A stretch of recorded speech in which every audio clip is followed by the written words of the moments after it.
more. I don't say amor to be polite. Vato say amor, I more than likely say, alright. Speaking towards my life, I'm trying to find a better path. I ain't tripping on shit I'll probably never have. But if I could get the homies not to get the word confused, off the past to lose, off the Skittles, off the unappreciated news for a bunch of fools just to get approved for some bad tattoos, then I'll be of use to a few, which is something greater than the Dracos and choppers and clappers thumping. All rappers coming from the same place that you is, trying to figure out through music what the truth is, conducive to life much bigger than a prison of orders unspoken, and in this instance unwritten. All of my homies that nobody will be forgetting, they ain't here, but they were, and I was with them. Amor. Good evening, everyone, and welcome to Pathways to Breaking the Cycle, Episode 6, Solitary Confinement Behind Closed Doors.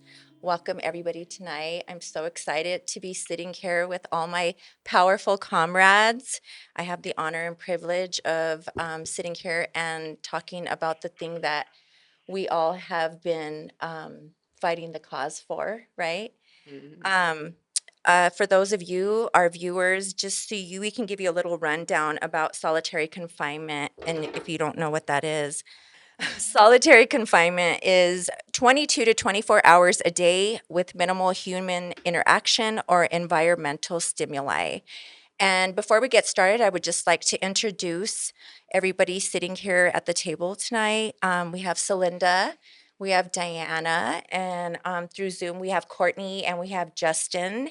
And then we also have a special guest from a facility here in New Mexico living in the solitary confinement conditions. So I'd just like to welcome you all here tonight. I'm so excited to be here with you all. The first thing that we are going to talk about is the history of solitary confinement. And solitary confinement in prisons is a complex and controversial one, evolving over centuries and spanning multiple cultural and political contexts. It involves the use of isolation as a form of punishment. The modern concept of solitary confinement can be traced back to the late 18th century in the United States, particularly to Pennsylvania system, developed in the Walnut Street Jail in Philadelphia. Reformers believed that isolating prisoners from all human contact could encourage reflection, repentance, and rehabilitation. Prisoners were kept in solitary cells, unable to speak to one another or even interact with guards, except for essential activities like meals. And Celinda, because this is it's such a subject for you, and I know that that you've fought really hard around these conditions. Can you share with us a little bit your view on solitary confinement? Yeah, this legislative session, we came back again for the solitary bill. In 2019, we did a bill did get passed with some provisions of protection in it. That was for people who were pregnant, um, and queer people, elderly and juveniles, but it left a whole population behind. And so this year we introduced HB 533. We were trying to come back for the rest of our people that are still in solitary conditions across the state here in New Mexico. Um, because we also know, right, is that they're hiding them. They're lying about the numbers of people. We know that about 9% of New Mexico prisoners are in solitary conditions, even though the state is not reporting that. Um, and so we need to continue to interrogate that process, hold them accountable because they're also not following the law, even the one that passed in 2019. We still have youth that are in solitary conditions. And then we also have women that are having those experiences as well. And the youth that are in solitary confinement, that they're being held at JDC, right? Yes. Which they don't have the proper rooms to even hold that. No, county jails are not designed for any of these kinds of conditions. Not that any place is safe to have these kinds of conditions, but especially these kind of county jail facilities because they're for short-term stays, right? When we think about a jail, it's like, you get booked on a ticket, or you get booked in until, you can see a judge and you can be evaluated on conditions of release. So it's supposed to be short-term stays, but more and more we're seeing county jails being used as sort of secondary prisons. Right. I know last year they were having, when they were holding the youth in solitary confinement, and then they were getting in trouble because they don't have toilets in those rooms.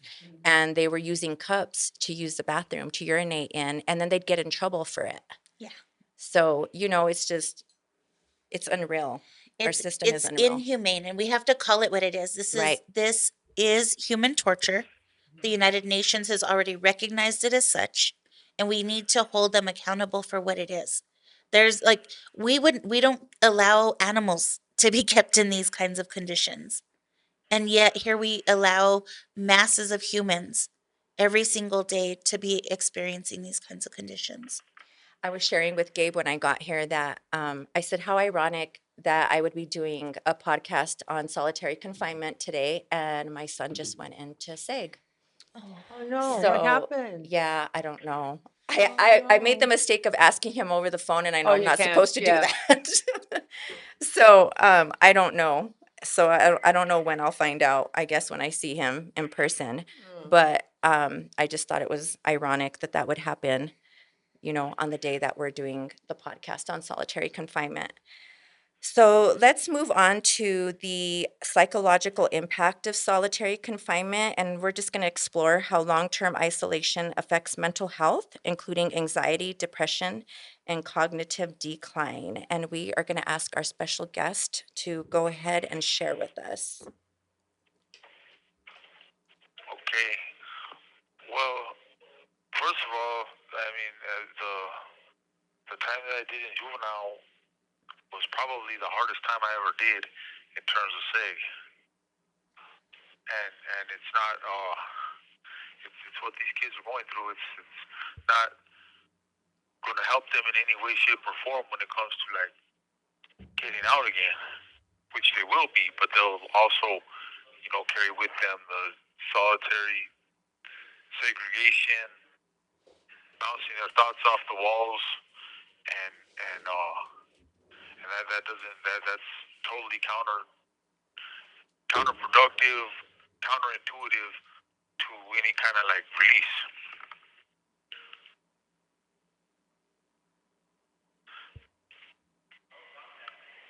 But what I was gonna say is like since I've been here, am I still on?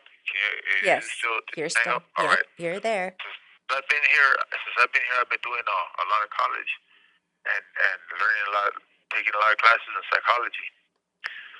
And during that time, I read a book by a guy named Albert Wilfox, and in his book Solitary, he was talking about a man named Stuart Gracian, who's a board-certified psychiatrist and a former faculty member at Harvard Medical School. Mr. Gracian, through extensive research, documented what he believes is a specific psychiatric syndrome caused by solitary confinement, characterized by panic attacks, paranoia, hallucinations, hypersensitivity, and difficulty remembering, concentrating, and thinking. Even after a brief stay in solitary, a person can descend into a mental stupor, a fog, in which alertness, attention, and concentration all become impaired. The inability to achieve and maintain attention is experienced as a kind of dissociative stupor. The inability to shift attention results in a kind of tunnel vision, in which an individual's attention becomes stuck. Prisoners in solitary can find it difficult to maintain a normal pattern of daytime alertness and nighttime sleep. Some find themselves incapable of resisting their bed during the day, incapable of resisting the paralyzing effect of their stupor, and yet incapable at night of any restful sleep. Difficulties with thinking and concentrating, obsessional thinking, depression, anxiety, agitation, irritability, and difficulty tolerating external stimuli are common. All right, whenever I read this, I thought about the ways that the time I've spent I spent years at a time in 23, 24-hour lockdown situations. The way I find myself today is not quite that bad, but almost that bad, and it's been going on for I've been going through this for since 2014.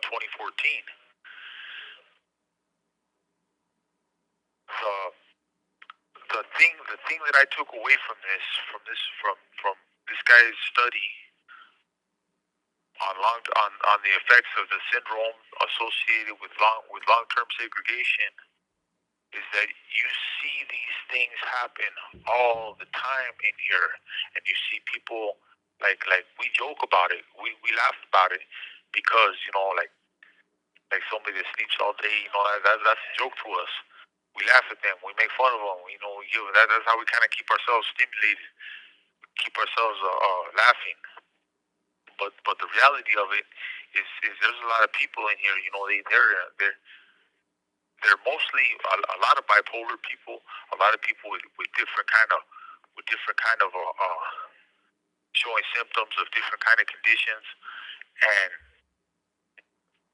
it isn't funny, but you have to you have to just you have to survive, and you have to laugh to keep yourself entertained, Yeah.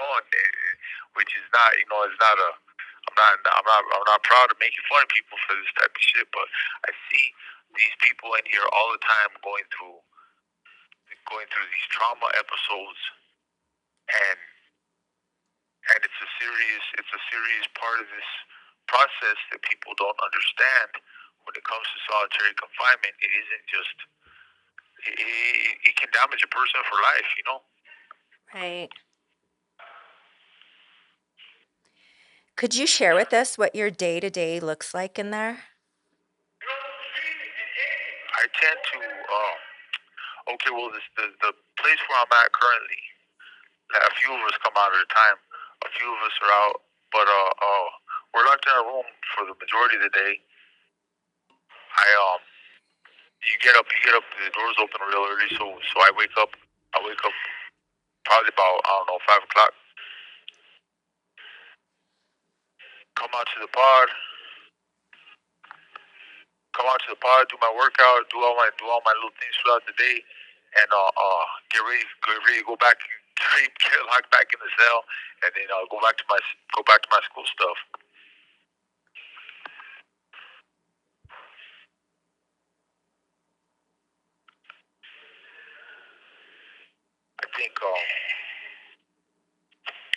I think some of the things that people that people would trip out on probably is that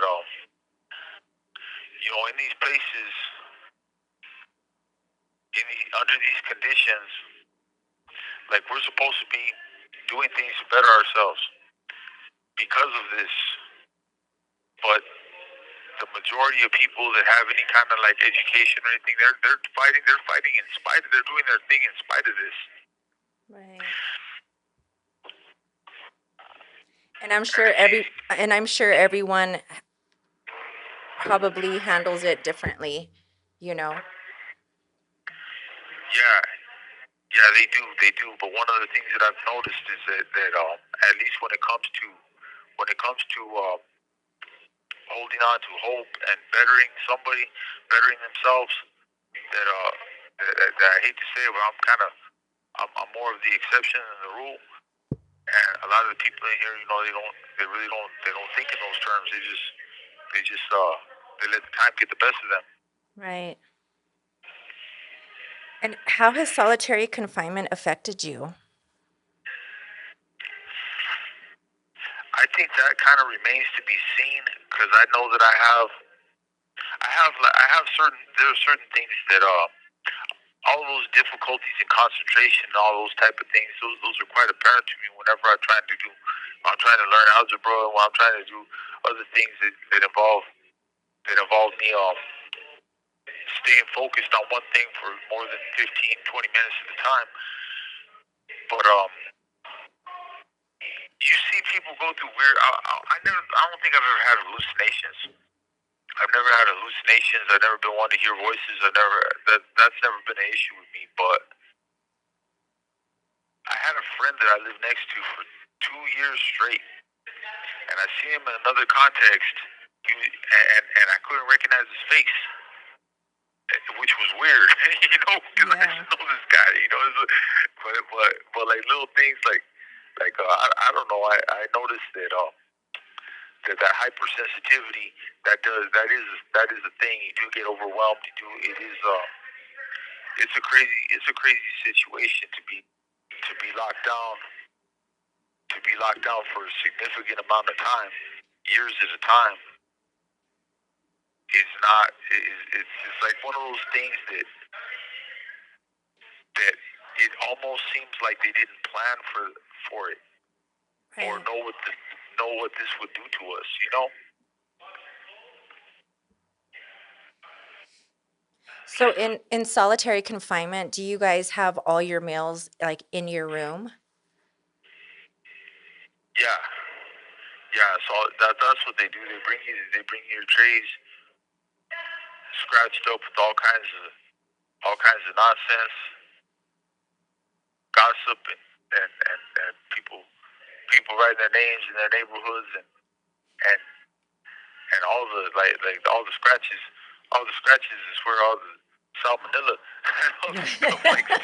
And so yeah, so you get these trays, these scratched up trays every day, and yeah, the food ain't too good to begin with, but I mean it's just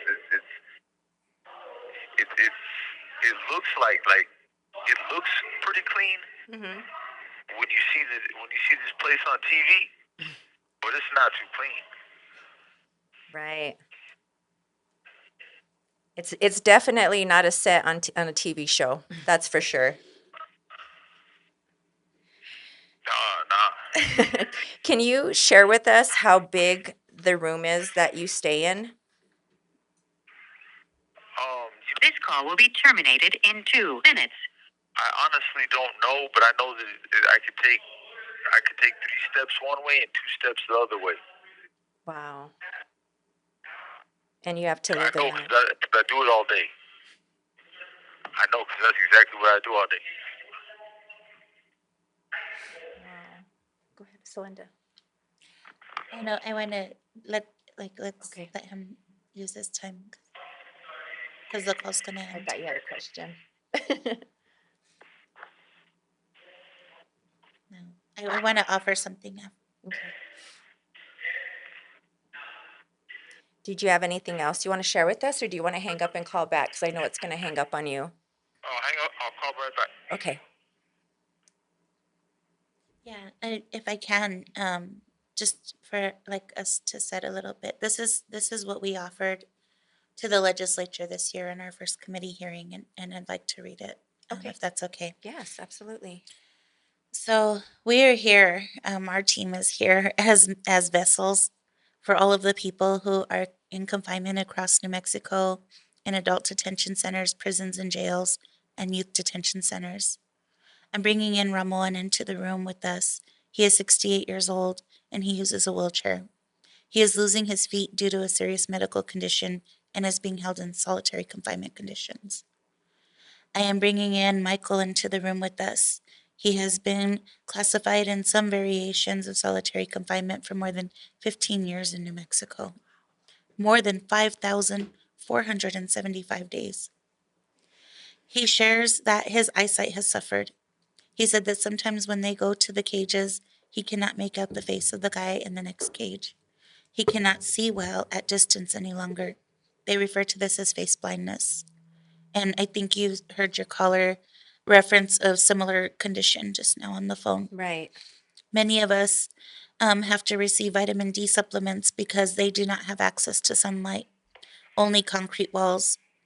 I am bringing into the room a 16-year-old at JDC who has been in solitary confinement condition since last March and is pre-adjudication. We comforted his father with tears rolling down his face as he described the changes in his son's personality and how hopeless he's been feeling. They have all shared that anything can land you in solitary confinement. It is completely arbitrary.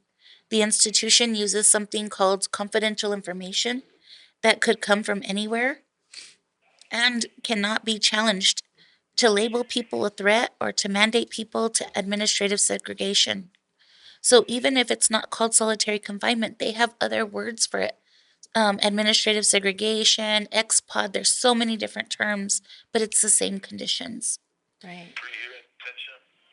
Preventive detention, yeah.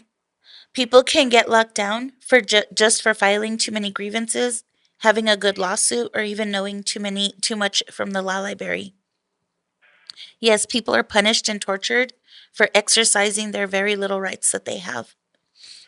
As we've been discussing that HB 533 solitary bill that we introduced this session, it's important that we ground on the definition of torture. Torture as defined by the United Nations. Torture is the intentional infliction of severe pain or suffering on a person. The pain or suffering can be physical or mental. The pain or suffering is inflicted by a public official or someone acting in an official capacity. The UN human rights experts have voiced alarm at the excessive use of solitary confinement by correctional facilities in the United States, citing that there seems to be a state sanctioned policy aimed at purposefully inflicting severe pain and suffering, physical or mental, which may well amount to torture. And the expert said this while he was addressing the United Nations with his concerns about the use of solitary in the United States.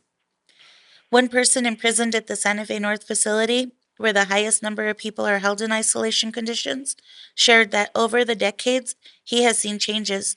The changes are that they went from tiers and bars to small concrete boxes, compartmentalizing the prisoners, creating these separate small groups of 12 isolated to the same concrete walls and the same cages inside.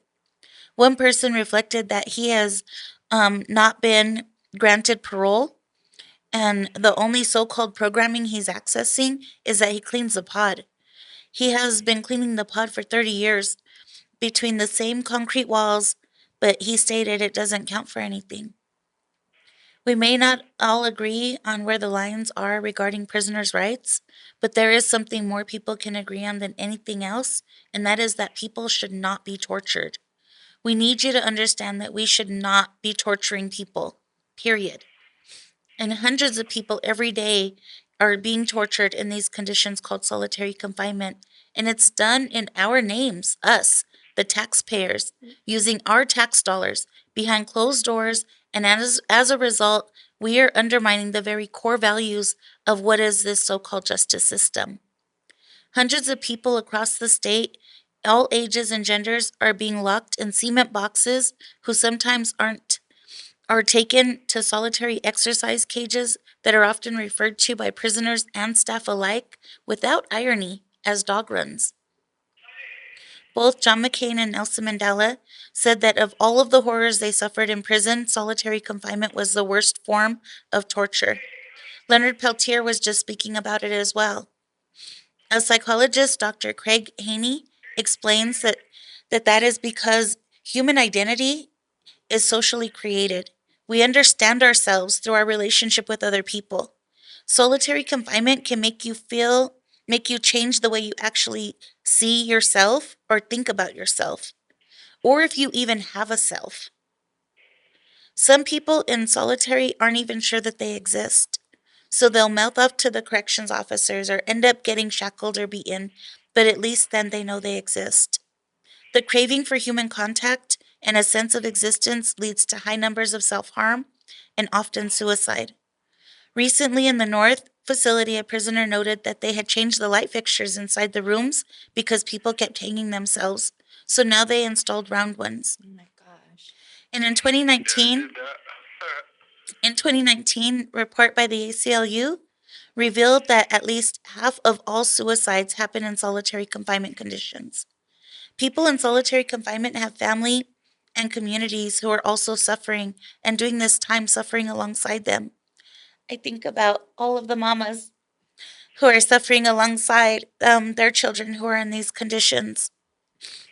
And this suffering leads to tremendous grief and loss every single day, and especially when our loved ones take their lives.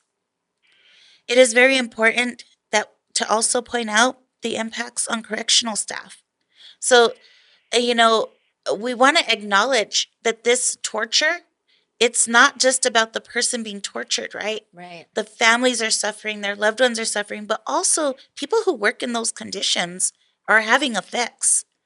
A number of studies have also shown that solitary confinement can significantly impact correctional officers by causing psychological stress, contributing to burnout, and potentially leading to negative coping mechanisms due to the constant exposure and of highly distressed individuals in isolation, often exhibiting behaviors like aggression, anxiety, paranoia, which can be emotionally taxing to for staff to manage.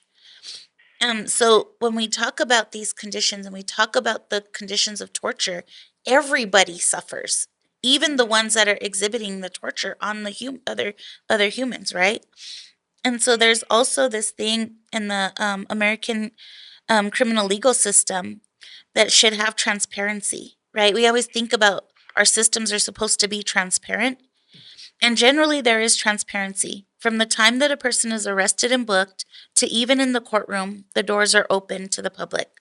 Before someone goes into prison, transparency is largely true.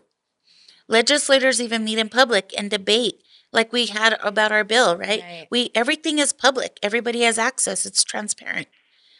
But once people get convicted, this transparency ends. As soon as the prison door closes behind them, we don't know what's going on in these prison walls. And that's what's so dangerous. And without the scrutiny of the public gaze and this darkness festers. No other government institution except for incarceration is allowed to have this level of intrusive power of the state that deprives citizens of liberty, and no other government institution is more opaque and less accountable than prison. Even though prisons are supported by taxpayers and they return 95% of their residents to communities, it is that secrecy that allows for prisons to disappear people. And so we have an obligation as a democracy and as a people. We must know what happens after the prisoner is taken away. The prison system must be concerned and it's a responsibility to every citizen. This is your justice system.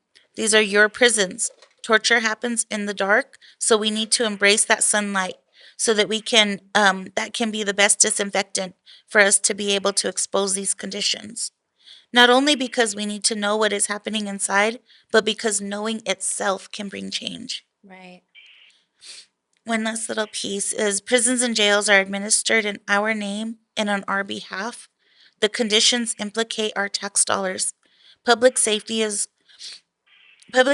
and most of all our shared belief in the inherent dignity of every human being.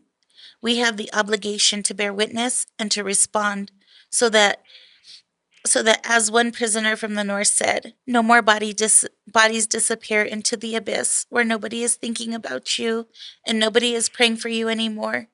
He said we need to know that people are still thinking about us in our concrete boxes. They build these walls to keep us from looking out, but they also keep y'all from looking in. Right. That part. I have to say, going back to what you just said about affecting families, I've struggled with my son being incarcerated, period. But this morning when he texted me and said, "Mom, I'm in SEG and I'm going to be here for a while," my heart just fell into my stomach. And I knew something, I could feel it. I woke up this morning and I felt my heart, and I'm sure, Diana, you have a son who lives in those conditions as well, and I'm sure you can relate to what I'm going to say right now, is that I woke up this morning and my heart was so heavy, and I text Josiah and I said, "Hey son, are you okay? Are you doing okay? I woke up and you were heavy on my heart." And he wrote me back and said, "I'm in SEG and I'm going to be here for a while." And I was just like, my whole morning, I like started tail spinning and I started crying and I started thinking about him in there by himself and he already has anxiety. And then I think about how would I feel if I was in there, and you're absolutely right, Celinda. It does impact. It's more than just the impact on them. I mean, they're going through it, but us as moms, and I'm sure you can agree, Diana, it takes a toll on our mental and our emotional, right? Absolutely. Yeah. Would you like to share a little bit about how you've dealt with that? Probably not very well. No, you were talking about the Freedom of Information Act. And at one point, my son was jumped, and they had videos in the prison. I was trying to get someone to show me, to let me see what happened, and they said that absolutely not, because that was a threat to the security of the prison. And it's just, these things all the time, all the time. But you feel, you get, you get a feeling in your heart when something is going wrong, and it's just, well, every day is like, gosh, I hope things are going to be okay today. I wonder how he's doing. I wonder what's going on and stuff. And I started years ago. My son was locked up in a solitary confinement situation for 1 day short of 2 years, completely 23 hours a day, aside from on the weekends where it was 24 hours a day, unless he had a visit. Jesus. And it was like, I don't know. I started a petition, and I had like about close to 3,000 signatures on it. And I took it up to I forget whether it was Courts, Correction, and Justice Subcommittee at the time, or whether it was the criminal, oh, what was the name of I don't remember. There was another subcommittee that had to do with criminal justice reform, I think. And I took it up there. I took all of the legislators, the petition, and all of the signatures and everything. And this was right after Marcantel locked himself in solitary confinement for 48 hours and said, "Oh, it was horrible." This And call will be terminated in 2 minutes. and then he didn't do anything about it. He talked about how bad it was, and he'd even gone to Germany to study the prisons there and wanted to come back and reform the prisons, and he did nothing, nothing.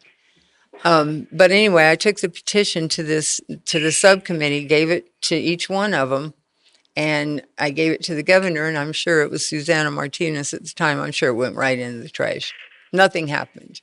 Nothing happened. So he did all that work and did nothing for them. None. Courtney, I know you worked at the facility, and I know the last podcast we sat on together, you spoke a little bit about a guy who was in solitary confinement and he was self-harming and he had wounds on his wrist.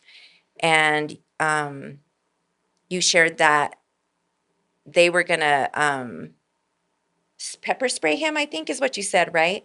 They were going to pepper spray him. And then they also handcuffed him exactly where his wounds were.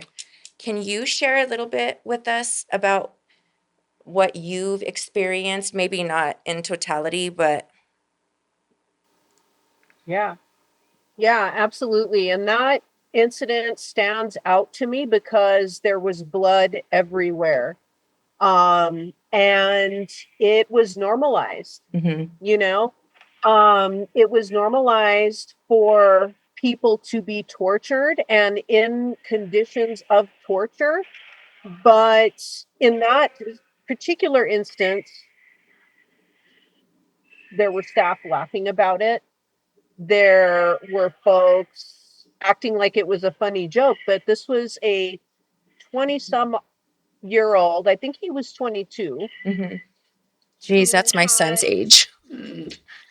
a life sentence ahead of him, no opportunities for anything except for being locked inside of a concrete box and being threatened with more harm after self-harming getting surgery on a slab of concrete to close up his wounds, and then we go back shortly after to deliver library books per our regular issue of library books, and this person is harming himself, blood all over the place, and they're getting ready to pepper spray him. People get write-ups for this kind of thing, for self-harm. So basically somebody is self-harming because they're having a hard time coping with being in complete isolation Right. for most of their lives. And it's, at the time, they were using the North and the South. There's 300 cells between A through X pod on each side. It goes A, B, C, D, E, F, G, all the way through X on each side. Mm-hmm. So, and at the North at that time, 300 people, they were always stacked to capacity. And there's no bounds, you know, everyone is under solitary confinement conditions. The staff are, I remember seeing a guy that was actually housed in X-Pod, and he was in a medical gown, had staples in his head because he had a head injury, and he had a walker. And he was put into a strip cage and then placed into the cell. And this guy had so many hopes and dreams of transforming his consciousness in the future. He was really interested in transhumanism, so he would read a lot of books about that. And he wanted to find a way to transmit his consciousness into another body after his life prison sentence, so that he could experience what the world is like outside, so that he could see nature, so that he could be able to have a life outside of this. And there are no circumstances that we should ever put human beings in this situation, Right. where they don't have hope of having life. We shouldn't have the power to deprive people of life, of putting people in torture conditions. The trauma that is caused to people who are the ones that are perpetrating the torture, I feel, is also very real. Like what Celinda mentioned, what was presented at the legislature for when we were trying to push the case to pass HB 533 to make more protections for people so that they can't deprive people of life in that way.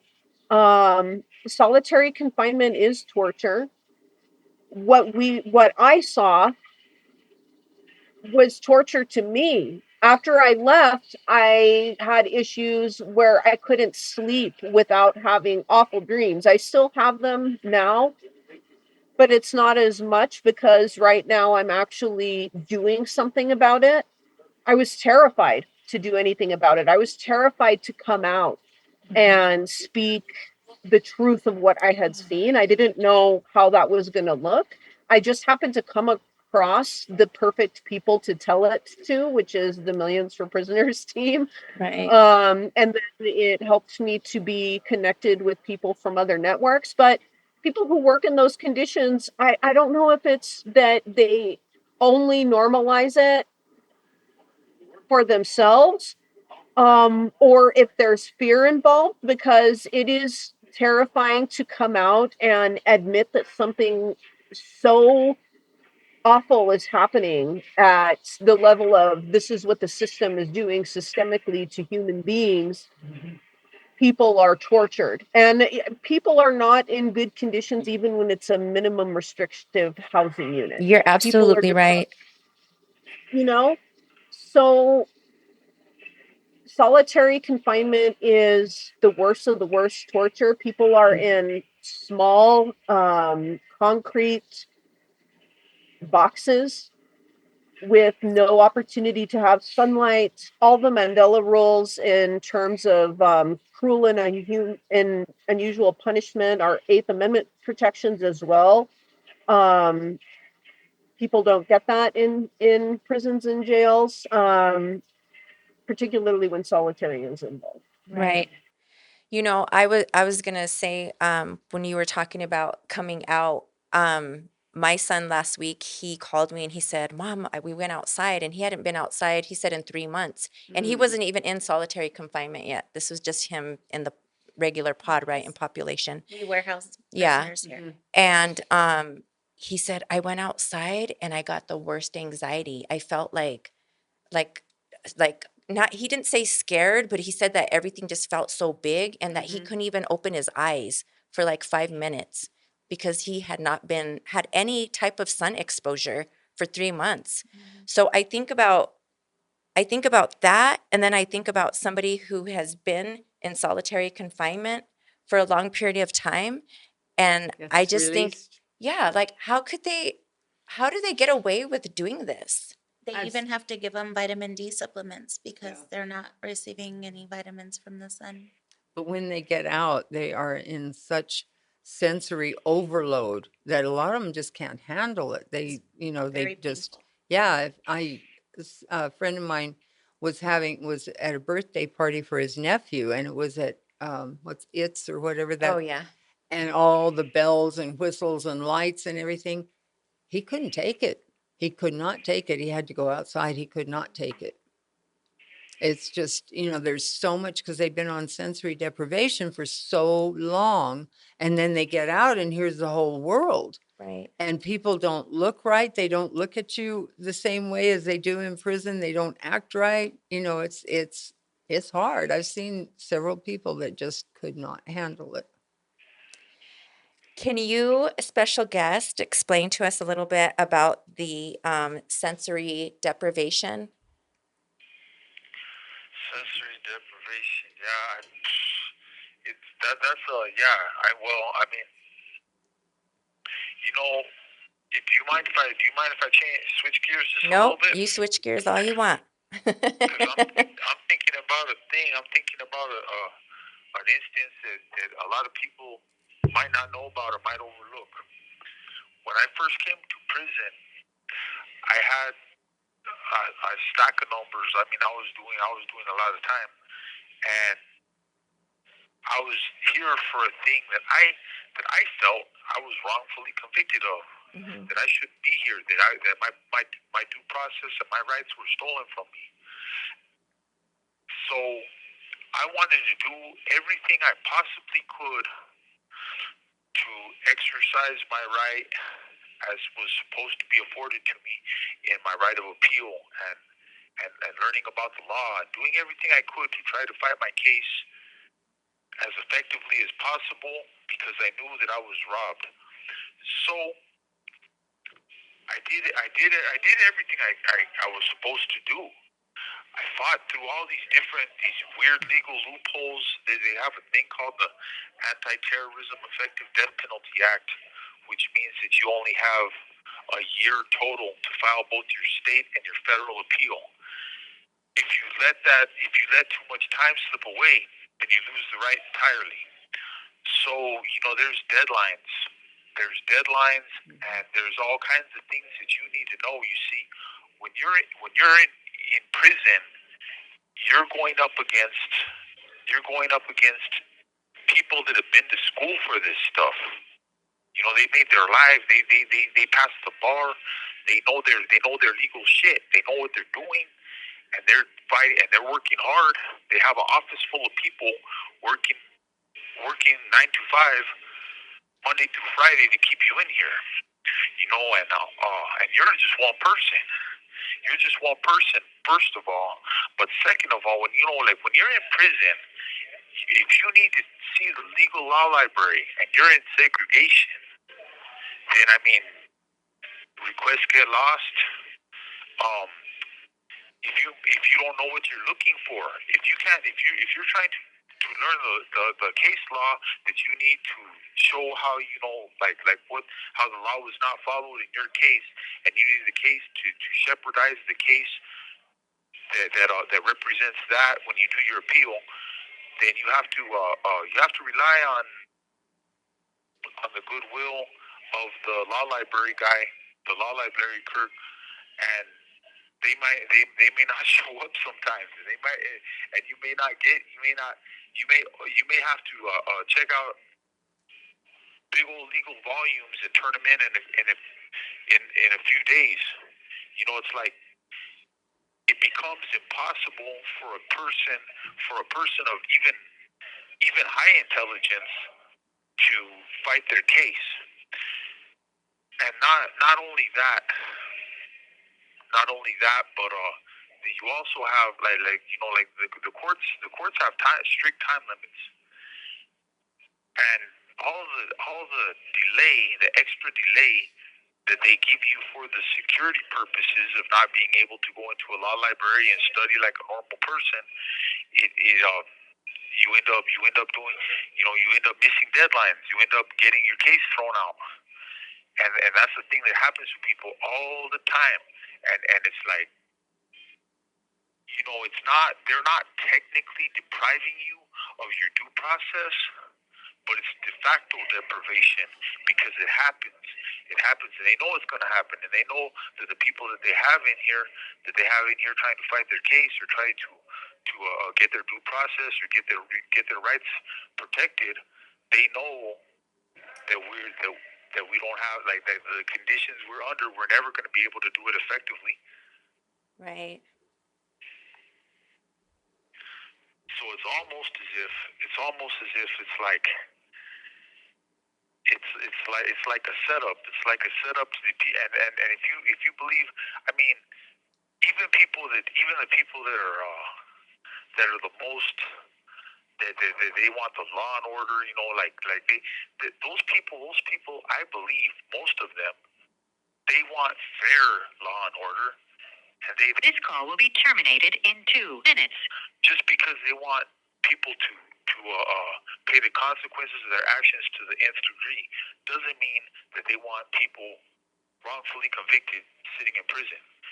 Right. You know, so if you are wrongfully convicted and you do happen to miss a deadline because you're in segregation for something stupid, then how is that justice in any way, shape, or form? And how could people support these kind of conditions if they lead to people to the wrongfully convicted losing their lives to prison? You know, Right. that was the thing that I was thinking it was important to bring up. And another thing that I was thinking it was important to bring. You know what? I'm gonna have to call back. Okay. So, Celinda, today I was looking up some stuff on solitary confinement, and what I found is it says that there's over 80,000 people in the U.S. that are held in solitary confinement at any given time, and approximately 20 to 25% of people in solitary confinement are held for periods longer than a year, sometimes many years. Mhm. Is that a correct number, or do you think it's more? Those numbers are absolutely correct. And the way I try to frame it for people is imagine an entire football stadium, like a professional NFL football stadium Mhm. of people's in solitary confinement and torture every single day in the United States. Jesus, has there been any in the time that you've been doing this work, have you seen any cases where people have like won or like have maybe filed a lawsuit and they won their lawsuit, or things get better in a certain, maybe another facility? I think this is really important to frame as well, right? Is that here in New Mexico in 2015, prisoners that we used to have what was called level 5 and 6. Mm-hmm. Here we had all the way up to level 6, and prisoners in level 5 and 6 filed a lawsuit. They won their lawsuit, and the state of New Mexico was supposed to let everybody out, and they were supposed to end levels 5 and 6 and those conditions of solitary confinement in New Mexico. Right. Instead, what the state did is they worked with the feds and they created new charges and they RICO'd all those people into the federal system, and they shipped them all out all over the country into the feds, and continued those practices of solitary confinement for them as a punishment for them winning their lawsuit. And what the state did is they had to eliminate so-called 5 and 6 because of the lawsuit. So now they have people who are in level 5 and 6 conditions still, but they call them level 4s. And what's And happening, they call it general population. and they call it general God. population. And one of the prisoners said, "Yeah, we have the same conditions, but every little while they come and change the paper on my door and act like I'm reclassified, or that they're updating my classification, but they're not. Like nothing changed. My conditions have not changed, but they keep they're changing them in the system." And so that's if you look back at 2019, the ACLU did a whole report on this. Then we know about 9% of prisoners in New Mexico are in solitary confinement. The DOC is reporting somewhere around 3 to 4%. So it's drastically different. And so they're actually hiding and lying about the people that are in solitary conditions. How do they get away with this? Like, how do they cover it up? What Nobody tactics looks do they in. use to cover this type of Nobody stuff looks up? into it. Nobody cares. We even had I want to lift her name, Kelly Garcia from our Millions of Prisoners team, who we lost. I just want to honor her for a moment. And this was really important for her. She did a lot of her time in solitary. She was somebody who got strapped to boards and got injected with medication in solitary conditions. She went through a lot of torture in solitary. This was very important to her. She fought so hard all the way through 2019 for the solitary bill. She told the legislators her husband was in X-Pod, and we know that that's like a level 6, and they were lying. And Alicia Tafoya, the Department of Corrections secretary, went to the legislators and said, "It's not true. There's no such thing as X-Pod." Literally lied. Wow. And then and Kelly did not stop, and she convinced the legislators, go on a tour of the North, go see for yourself. Alicia took them on the tour and walked them through the whole thing except for X-Pod. And how continued did to she get tell away with them that? that there was no X-Pod. But you heard Courtney, right? The Right. librarians say Yeah. it's the alphabet. How are you gonna say there's no letter X, but you have all the other letters? Right. We know that there's an X on both sides, in the North and the South. And so, these are the things that they do, though, but these are the tactics. When we introduced the bill at the legislative session, at least 40 correctional officers, you saw them, right? On duty. Yes, that was insane. In their full gear, bulletproof vests and all their tactical gear. They showed up there to lobby to try to go against our bill on time, right? They were on paid time by your tax dollars. Right. To go up there and say that they need to keep solitary confinement. They were there to intimidate. They were there to intimidate our people, but they also told a lot of lies. We know from the legislative report that was developed by the DOC's own records. We had it there in front of us that day. Every single one of them stood up and said that they had a staff assault, that somebody had to be sent to solitary. The truth is there was only 4 staff assaults last year. 4. So how do you have 40 correctional officers all in here saying that they were assaulted? It's not true. And then when they actually even tell their narrative, right, it's contradictory. So they have this story of, we need solitary so we don't get assaulted. But it's when assaults happen that they say they're putting people in solitary. Right. So what is it? Right. It's not both. Right. Both of those things can't be true at the same time. Well, I was a little blown away when the guy went up there and said that his wife worked there. Do you guys remember that? He said, my wife was pregnant. And I'm like, okay, but why would your pregnant wife even work there, right? In population, maybe administrative, because I know in a lot of places they do that. But I was blown away by their character, by the way like you said, Diana, the way they just like intimidated, you know, they were walking around and I mean, I just didn't even make eye contact with them at all. But I was And the big stories. They have these like really big stories, right? right. Is Justin still with us? No. We lost him. Hmm. Oh, okay. I think he had to Important. pick up. I think he had to pick up. Are you Oh, here? he's still there? Oh, okay. I want Justin. Justin did some tremendous amount of work Yeah. after that hearing where he really interrogated the data and also the people who testified that day. And so he has some. I think if you don't mind, Justin, what you put together, sharing a little bit about that. Sure. So the failure of House Bill 533, the bill designed to restrict the use of solitary confinement in New Mexico, was not the result of a fair debate, but deliberate legislative obstruction. Bipartisan procedural manipulation ensured that no Democratic legislator had to go on record opposing the bill, Yep. all while encouraging on-duty correctional officers to act as lobbyists against it. The House and Consumer Affairs Committee, they should be reprimanded for allowing this unethical interference without question. Absolutely.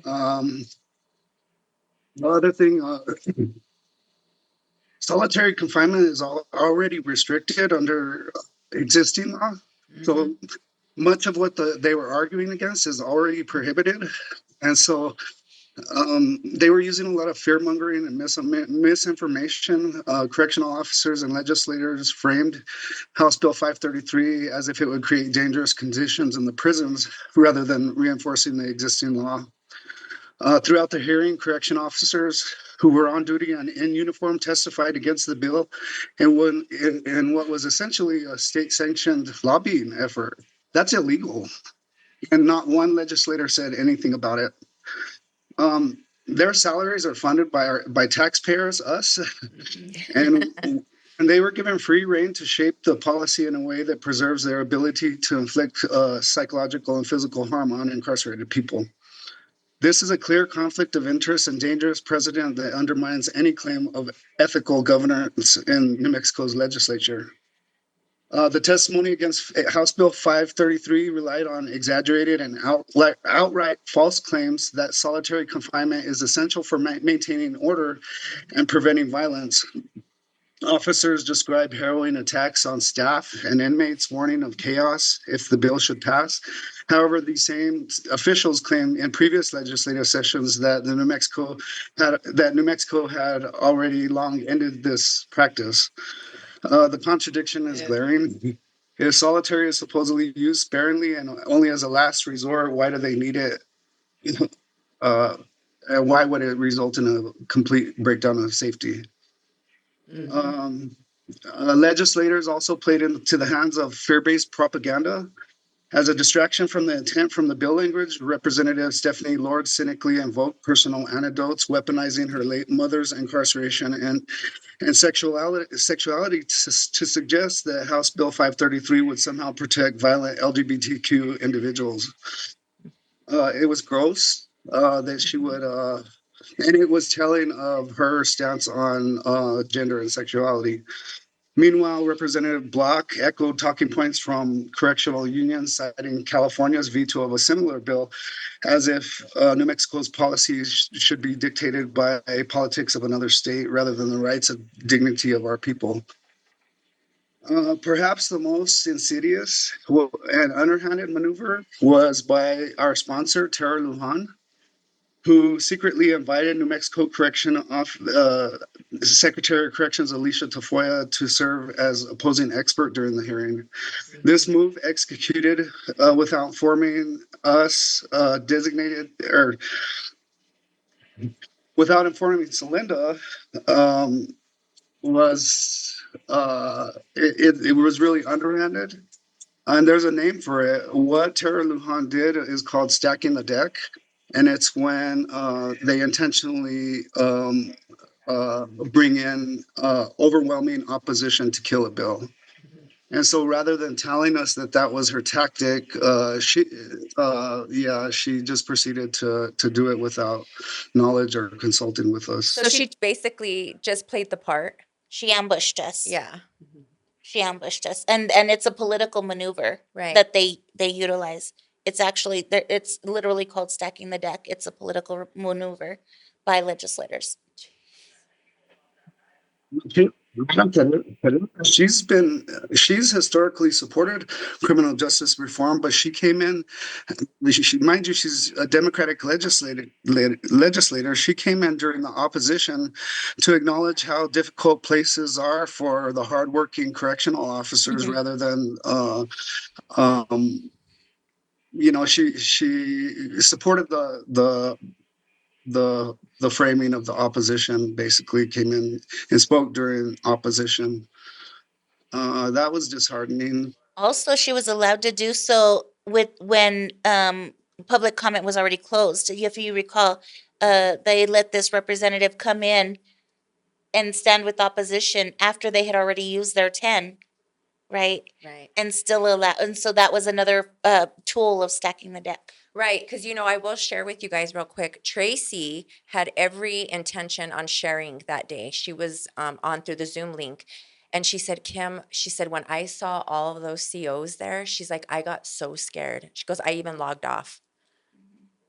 Yeah. Yeah. So ultimately, the legislature ensured that our bill never reached a vote, shielding Democrats from the political cost of publicly opposing it. This was not a failure of the bill on its merits, but a calculated suppression of accountability. The New Mexico legislature has sent a clear message that it would rather protect the power of correctional officers to torture incarcerated people than uphold basic human rights. Until this changes, New Mexico remains complicit in state sanctioned brutality. And they're all culpable. Wow. I know you didn't get to hear any of that, special guest. Justin was sharing with us, but if you have, and I know you probably have some more information that you want to share with us, please feel free to do so. All right. Well, yeah, I was since I was unable to go to college for many years.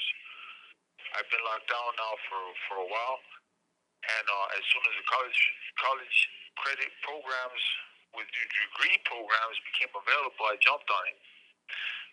Because of that, I've done a lot of studying about things that I otherwise probably would never have the chance to learn about. In psychology, they have like various syndromes and different pathologies that people go through. Mm-hmm. One of those things that I found the most interesting was the concept of learned helplessness.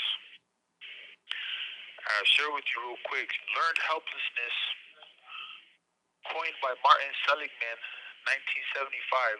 Learned helplessness was developed based on his laboratory experiment involving dogs. In this study, Seligman restrained dogs in an apparatus and routinely shocked them, regardless of their behavior. The following day, the dogs were placed in a similar apparatus. However, this time they were not restrained, and there was a small barrier placed between the shock floor and the safe floor.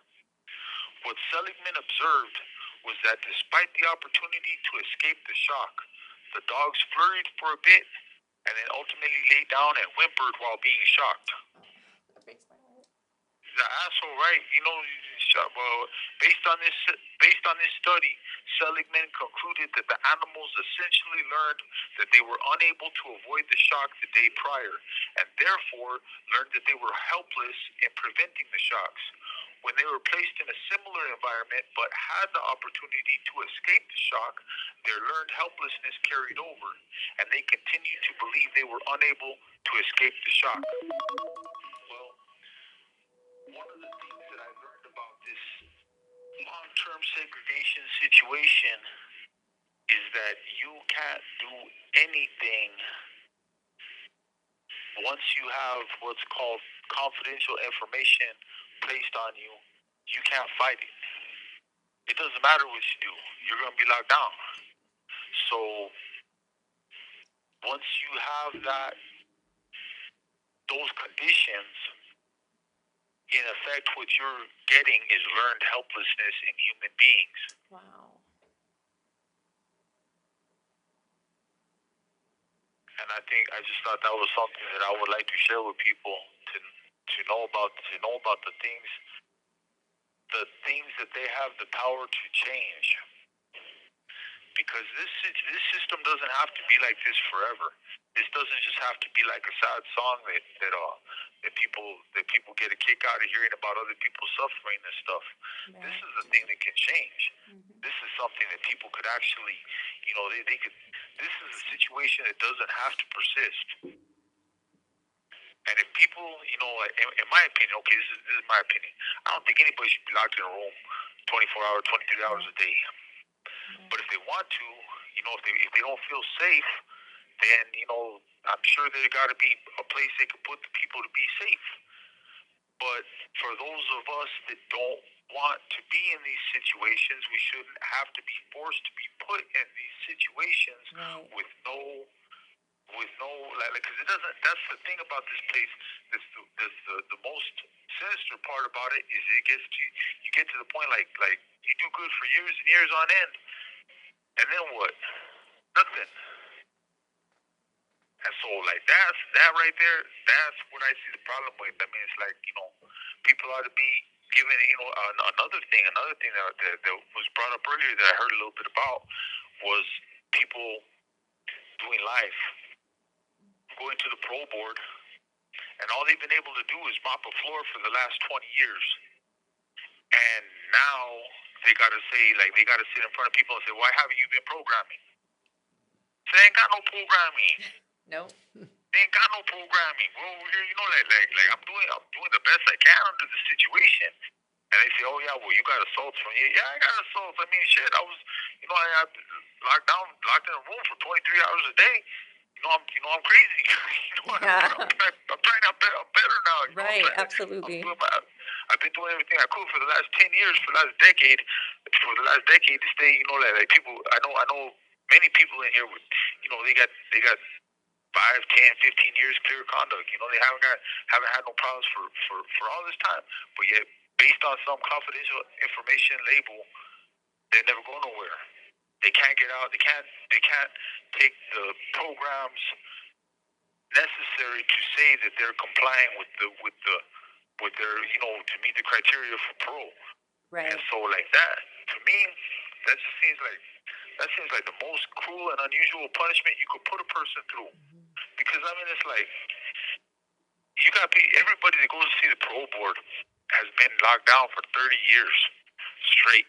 Nobody goes to the parole board. I mean, parole is different for certain prisoners, but for lifers, anybody's doing life, you don't see the parole board until This call will be terminated in 2 minutes.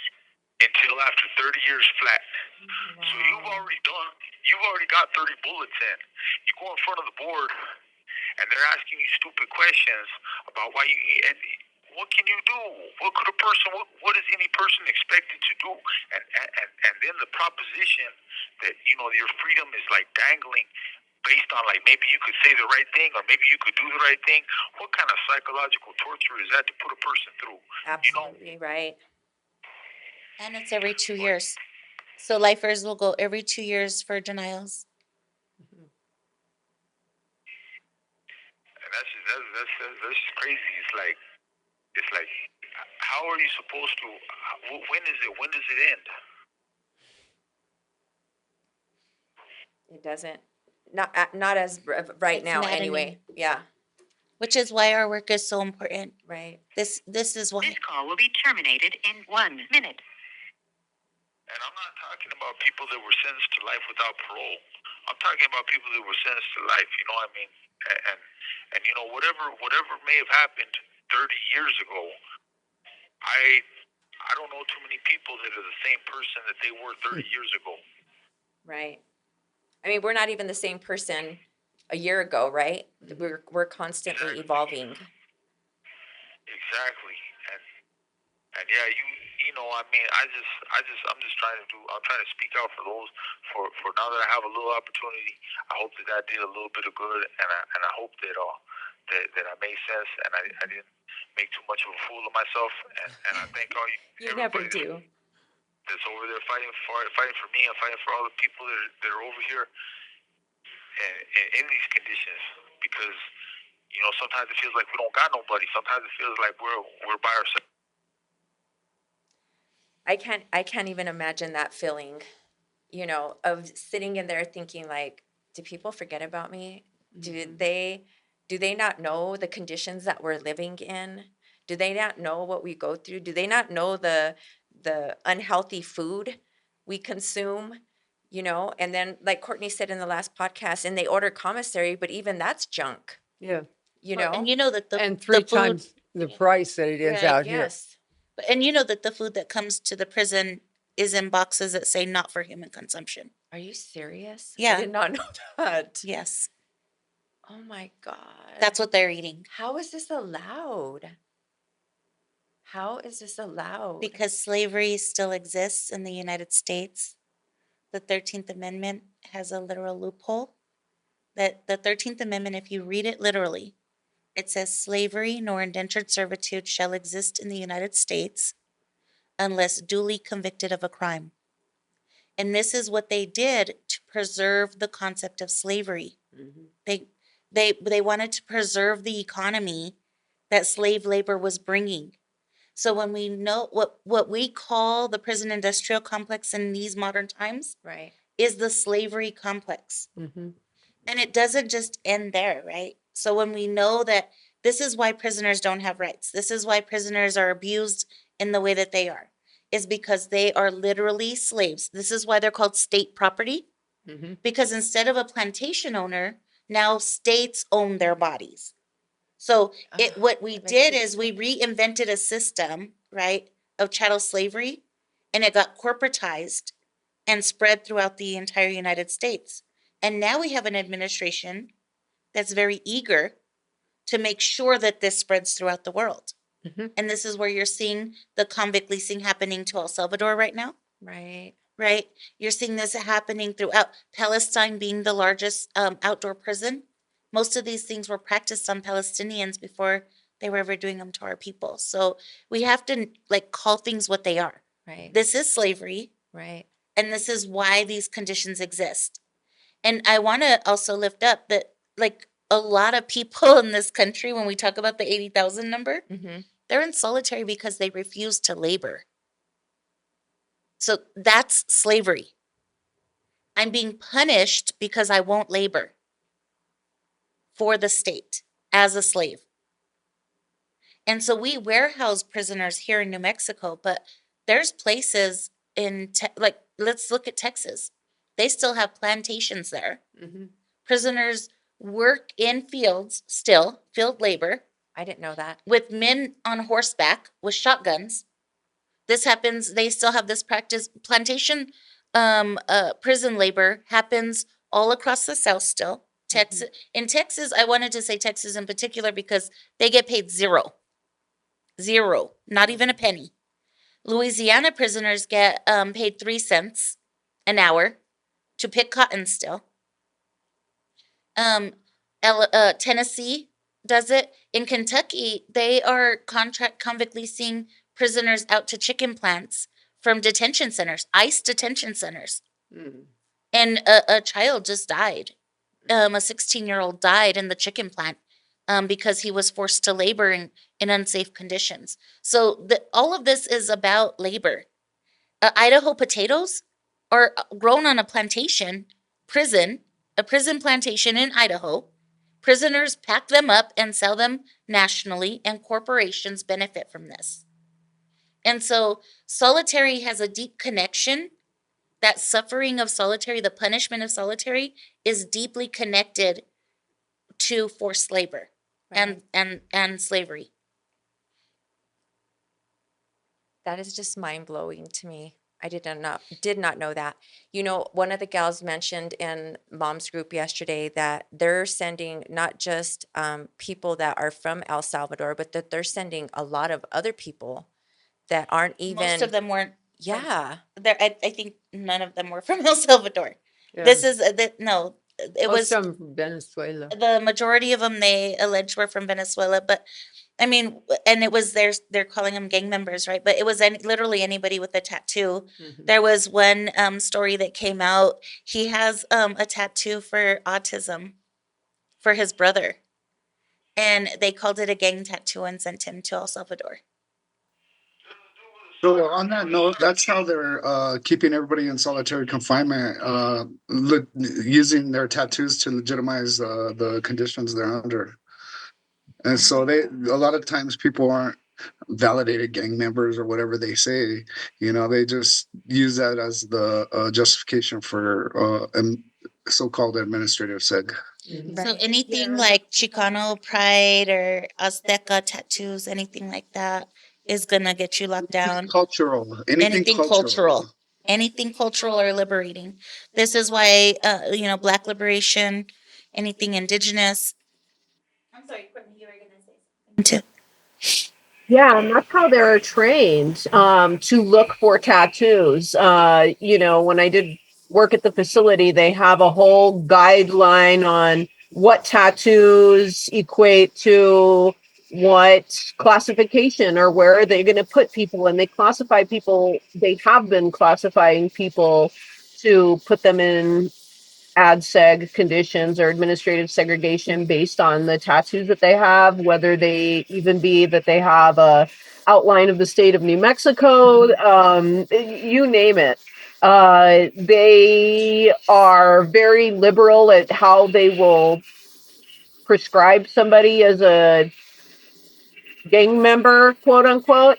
And this is the way that they've been operating before this has been happening in ICE detention centers, like what Celinda was mentioning with the individual that had an autism awareness tattoo, and they were labeled for, because of their tattoo, to be deported in these conditions. And it's absolutely how it happens, and it's wrong. He put paw print. Mm-hmm. Jeez. Anything that indicates that you're from Albuquerque can get you locked down. I was just thinking about my Thunderbird tattoo. I was like, oh. Yep. I mean, One of the points that Michael made is that it's the whole thing's a setup. It's a setup for failure, and it, I know that some of the worst abuses come out of solitary confinement because folks don't have access to grievance procedures as they normally would in general Right. population, and the fear of retaliation. You're already in a cell and vulnerable. They could come. I mean, like I said, some of the worst abuses have happened in solitary confinement. Because you don't have access to the outside to advocate for yourself, and they can cover it up real easy. Throw away grievance right in front of you, right in front of your cell door, and what are you going to do about it? Make noise and get beat up. Yeah, so um, Kim, I'd like to talk to one of my friends about bringing him on a show next time, who has spent a significant amount of time in there, and he's permanently damaged from the abuses they inflicted on him. I mean, he's paralyzed. While he was in there, they brutalized him while he was in cuffs. oh my God. And he'll never walk again. He'll always be on medications, having to get surgeries and stuff. Is that the gentleman? That's not Is that the gentleman that you brought last year to legislation in the wheelchair? Yeah. Yes. Yeah, I remember Yes. seeing him. Yeah, I'll talk to him about it and see if Yes, he's absolutely. willing. We would love for him 'Cause, to come and share his story. He's also understands that if he wants to expose them because he doesn't want it to happen to somebody else. Right. And that's the thing, right? Is that we need more people, like our special guest tonight, and, people like Justin was saying, to come and speak out for their voices to be heard, because some people, like when I feel like when you don't know, when you don't have enough knowledge about something, like, people hear somebody's in solitary confinement, they think like, oh, okay, well, they're a bad person, and they deserve to be there, but they don't really know like the gist of it, right? They don't really know the inhumane conditions. I just want to pause that thought, right? Because you'll hear that in the society. And I just want anybody who's hearing us right now, who's listening to this conversation, if you hear somebody say something like that, please stop them in their tracks and remind them that no human, irregardless of who they are or what they're locked up for, should be tortured. Right. Period. That is not it. When you go before a judge and you get a sentence, you are sentenced to a prison term. You are not sentenced to torture. And we have to stop this idea that some people should be allowed to be dehumanized or be tortured. I think about like nature activists, right? Even sharks need protection. Right. Yes. And even people who may have done horrific things in this world, we don't get to torture. Who are we? Who do we have the audacity? Who do we think we are? Right. That we think that it's okay for us to say, go do that in my name. No. It's the same thing with the death penalty. You hear that thrown around so easily. No, we don't. Who are we to say that we get to kill somebody? No, stop. People need to stop the rhetoric. We've got to stop those narratives. It's got to stop. Nobody in no conditions. Yes, it does not matter. That's why I think it's just so important for people like you, Celinda and Diana and Justin and Courtney, because you guys have been doing this for such a long amount of time, that people need to hear this. Mm-hmm. Like, they need to be educated. They need to be made aware, right? They need to be woke, I'll say, because a lot of times people lack that. Yeah. Because they get so consumed with the media and the news, rhetoric, just in their ear, constantly in their ear. But we have to remember what that propaganda is for, right? Right. So there's 6 corporations who own all of the media in the United States. Yep. So what you're getting is intentional brainwashing to uphold the systems of slavery for those very corporations. Mm-hmm. Those corporations are benefiting and profiting from the slaved bodies in the United States. Right. And so we need to remember that that's what it is. It's just like when you hear police talk about crime statistics. Bullshit. Who makes crime statistics except for cops, right? So you have institutions validating their own existence, and we're believing that game? Like, come on. No. Like, Justin, can you share about what you were at something and somebody said something about how, we're not criminals, but how should criminals be treated? I think there was some kind of a... Oh yeah. So I was at a rally for the Immigrant Safety Act, formerly the Dignity Not Detention Act, and our elected officials got up there and were like, these detainees are being treated like criminals.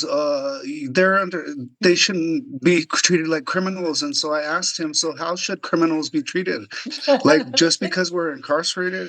And in that term alone, like, criminals, constantly referring to using dehumanizing language, it's internalized and it becomes normalized in society. So, like, we need to get away from that too. I'm even trying to not say inmates anymore, because I say that a lot, and I'm trying to change that too and not use that word. So yeah, we should not be using the language that legitimizes their state violence. I mean, this new word that the new administration is using, criminalization, like combining crime and immigration. That's not even real. They make up these things to push their narrative, and it's been effective. And we just need to stop using that language and call it what it is. Like this bullshit where they're up there lobbying. That was state sanctioned lobbying. That was not people advocating for themselves or anything like that. That was yeah. We got to call these things out. Call these things what they are. Right. And I know there were family members there that there are people who were locked up in counties around there said that they were in lockup because there wasn't any COs there. So all of those facilities were in lockdown conditions, right? Segregation, lockdown conditions due to lack of staffing, because the staff were at the roundhouse playing around and intimidating people With the secretary's permission. with the Secretary of Corrections. So we actually filed a tort notice to the governor's office on behalf of those prisoners for this harm that happened. Right. And we also filed a complaint with the Department of Justice and asked for an ethics complaint to be opened, because nobody should have been okay with this at all. I We had wasn't. You know what Yeah. that does? So what happens sends a chilling effect on our community where impacted people don't even want to show up in those spaces because they're making it like prison. They're making Right. it like these oppressors, like they know they're intentionally triggering us so that we don't want to come back and advocate for ourselves. All that shit was intentional. I mean, Oppression at it's its hard for me finest. to it's hard for me to even want to bring impacted people back up there to subject them to that. I'm not going to do that again. Shame on you, Tara Lujan. Shame on you, the whole legislature, for allowing that. Right. And so Linda, she didn't tell you at all who was going to be showing up there that day? No, absolutely not. No. I couldn't believe it when I saw her Wow. walk over to the table and sit down. I'm going, what is she doing here? Well, I'm going to be honest about something. When I was sitting there, because I like to observe, right? I was sitting there and I was thinking, she doesn't seem like she's really putting a lot of fight into this bill. I felt like your power was like overpowering her. Like you were almost like a courtroom, and you were like that fierce lawyer, bringing forth what you were bringing forth. And she was just sitting there. I almost felt like she didn't even really know what she was talking about. Like when she was interacting with the committee, right? Do you agree, Diana? I do. And that's the way she is all the time. She gets up there and she lies about everything. The Secretary Everything. of Corrections lied extensively in that hearing. And that's not the only time. It seems like every time she goes in front of the legislature, everything is just fine. Like at one point, I knew personally that there were only 4 COs on duty overnight in Clayton, in the prison in Clayton. And 4 for 600 people. And she said that all of the facilities were fully staffed. Each one had a doctor on the facility. None of them have a doctor on the facility. None of them are fully staffed. And she was going on and on and on. And, and I had to talk after but she had already left, fortunately. And I just told them I thought that she was maybe a little misguided. Because I didn't want to call her You're a so gentle. freaking liar, She's a freaking liar. Yeah. Period. And we just talked about Clayton, right? We just had to do a rapid response because the staff were unresponsive to an entire pod, right? That was getting gassed. Yep. And they actually shot shotguns into one of the pods in Clayton. Actual shotguns. Not the beanbag. No. No, they have shotguns weapons. with God. pellets. I'm just blown away at our system, just period. And they've had 3 riots in Clayton that nobody hears anything about. It's never on the news. And Clayton's really unique too. They have a lot of lockdown there, and they do have a solitary unit in Clayton. But when you think about where the placement of the Clayton prison, right, and it speaks to the placement of prisons in general, but I think especially here in New Mexico, Clayton is at the Oklahoma border. Yeah. Like a lot of people in New Mexico don't even realize that we have a border with Oklahoma, right? But it's know that. literally Clayton is on the border of New Mexico and Oklahoma. It's where Oklahoma touches New Mexico. So it's at this sort of like tri-state thing where Texas, Oklahoma, and New Mexico come together. And Colorado is right there And Colorado, and it's incredibly rural. There's not hardly any population there. And a lot of the COs get recruited from these other really conservative places to work in the Clayton prison. And so now you have people who don't even go here, right? Who are policing and overseers for our people from here. So I want to acknowledge New Mexico as a people of color state. We're one of the few left that are, we have a higher population of people of color than white people here. But then you look at states like Texas, like Oklahoma, who are very right leaning, right, very conservative in politics, especially in their rural areas, and this is where their guards come from. And so when we hear things like our prisoners are getting gassed and nobody cares, we know what that's about, right? And so we have to also start talking more about the prison gerrymandering, right, Justin? The Lee County Correctional Facility in southeast New Mexico, it's in a wasteland. It's surrounded by oil rigs, which brings man camps. And then you have the waste isolation pilot plant there, the WIP nuclear waste facility. So everything that we know about nuclearism has been called an accident in New Mexico. How convenient it's right next to a prison, you know? Where my son is you can- incarcerated. Yeah. Yeah, you can literally smell the petroleum in the air when you Yes. drive up Yeah. there. When you look at the water, you can see an iridescent film on it. Uh, People get out with, I mean, everybody has really bad acid reflux in there, so they prescribe everybody Prilosec, which is giving everybody kidney failure. Oh, So it's a whole mess. Like the environment, I mean.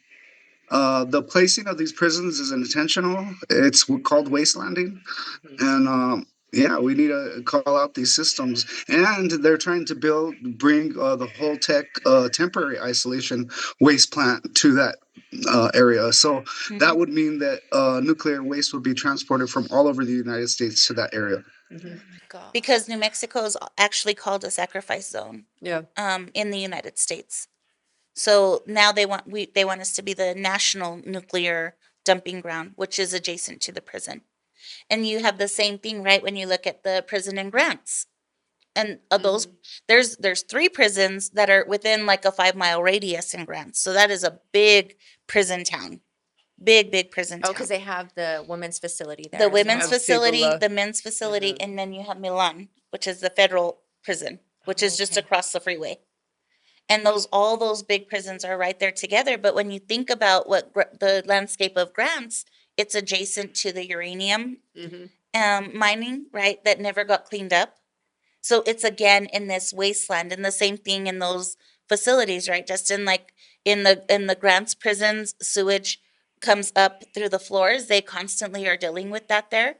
The water will run brown out of the faucets in their rooms. It's and Clayton hasn't had hot water for over a month. in the winter. And Josiah, when he was in Los Lunas, there was an infestation of maggots Oh, in the God. kitchen. And he said that when they would go to take showers, there was leeches in the showers. So they had to close them down. They had to literally close the showers down there. And then 2 weeks ago, Tracy's son is in Las Cruces. Go ahead, Justin. Was that in Southern? Los Lunas? Oh, in Southern. No, that was in RDC that I'm talking about, the maggots and the leeches. But in Southern, a couple of weeks ago, the hazard people came and shut their kitchen down completely because there was sewage coming up from the sinks, and they were telling them to still feed the people the food. Yeah. And in Hobbs a couple of years ago, they were getting ready for an inspection, and the bathrooms were infested with black mold. Right, we know the dangers of black mold, and they made the prisoners paint over it Yeah. before the They inspection. they used to always make us paint over it. Like, yeah, that's common at every facility. Just paint over it.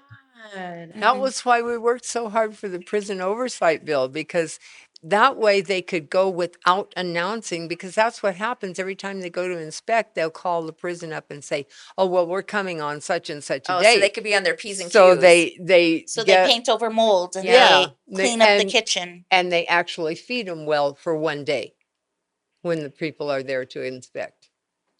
How insulting. It's disgusting, and it's torture, and it's slavery, and we have to call them the things what they are. Yes, absolutely. Special guest, do you have anything you want to share? I was thinking about it, and the term inmate. The term inmate, I don't care for that. I don't care for that at all. I think that they should call us just gente, just straight up people. You know what I mean? Right. I don't understand why you have to be made with such a distinction. But one of the things that I did want to say that I thought about earlier was about how whenever they do these laws, whenever they talk about like the worst of the worst, or I remember specifically there was a giant outcry during the baby Brianna thing, which nobody would I don't care who you are. I mean, nobody could that was that poor little baby. You know what I mean? Yeah, my heart breaks for that little baby. But a lot of the laws that came out of that didn't have anything to do with people that hurt kids. It didn't have anything to do with the intended targets. And a lot of the time they weasel in laws and they weasel in practices based on things that don't even affect the rallying cry, the thing that gets people worked up in the first place.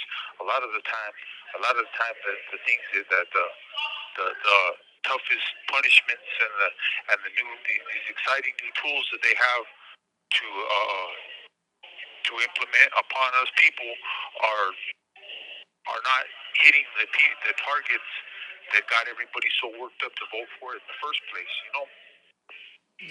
And also, on that note too, right? Like those incidents are so isolated. That's not who we're talking. Like when you look at the big picture of people who are incarcerated, people who are prisoners in the United States, they're not there for cases like baby Brianna. Yeah. The overwhelming majority of them are there for things that are very trivial because of the way mass incarceration functions in the society.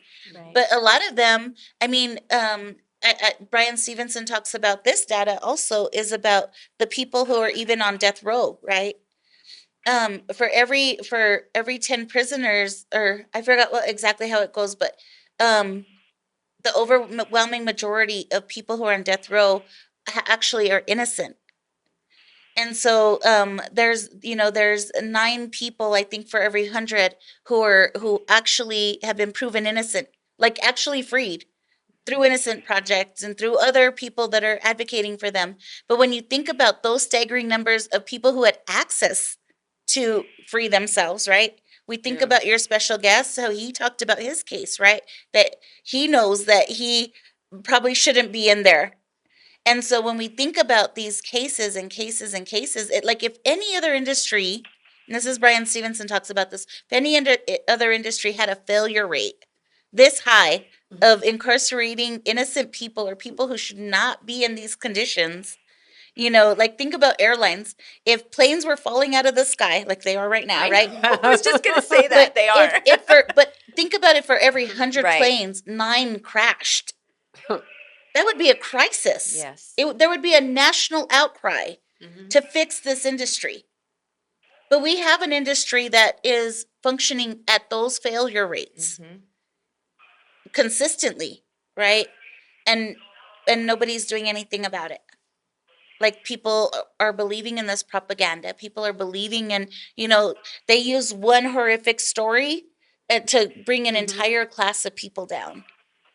And this is not different than the same strategies that have always happened. Right. Just like in legislature this year, where they kept bringing up the kids that ran over that guy on a bike, even though it happened like a long time, comparatively a long time ago. They brought it up just in time for these bills. That's what my daughter said. She said, how convenient that they would bring this up, something that happened in May of 2024.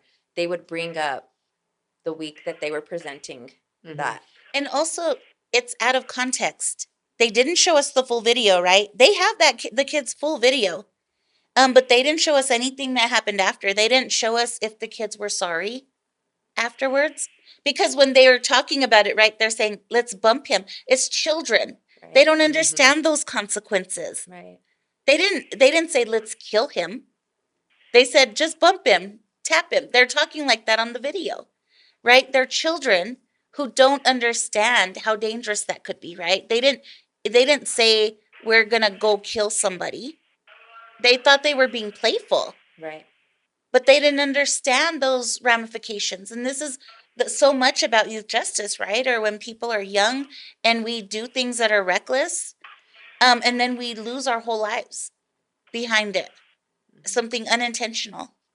Well, when Josiah was in YDDC, he shared with me, he said, Mom, he said, we used to go on the bridge on Pennsylvania on the freeway and drop rocks on people's windshield because we thought it was funny. So that But they it goes yeah. back to being a kid. But you it think could, stuff like somebody that is could funny. crash, right? Right. Or They're not thinking that way. No, my cousin did the same thing. Yeah. Dumbass kids are sociopaths. But this is They are. They don't understand, and they think that all this stuff's a joke. And the answer is not to lock them up forever. The answer is mental health. Because they need to understand what they did. They need to understand the consequences of their actions, yes. But they don't need to be locked up for the rest of their lives because they're a dumbass kid. I mean, how many, by the grace of God, there will be, imagine how many people will be locked up because they did something stupid when they were a kid. Everybody. and I was just gonna say that. Most people never had to experience those kind of consequences, right? Right. Well, my dad and his cousin, when they were, I think he said they were in 6th grade, they were playing with matches and they burned his uncle's house down because they were playing with matches. That's just another example of kids being kids, Mm-hmm. Yeah. And all the kids that are shot by guns accidentally, because they're looking at their dad's gun and they shoot their brother or whatever, it's like it's not real to them. They're still used to playing video games and stuff. And it's like when a video game player dies, they get back up. But I want us also to consider, like, this is not like just about the kids, right? This is about the entire society who is failing our young people. Right. We live in a city right now where community centers are not accessible. When we were young people, we could go to the center and play basketball and hang out. Well, do you remember the neighborhoods like Wells Park would play against Morelos or we had whole basketball Martinez teams. Town. We had whole basketball teams. You could just be there, right? You could just be there with your friends at the community center. It was a safe place, and we could just exist there. Right. Well, the city of Albuquerque has rules now that unless you're 18, you can't be in the community center without your adult or guardian. Really? But all of our parents are working 13 jobs trying to survive capitalism. Right. We can't be in the community center with our young people, right? So where is the safe place for our kids to just exist? Yeah. To be around positive adults, to be around other youth that are just trying to have a good time. Where do they have access to games that they could actually play without killing somebody or hurting someone, right?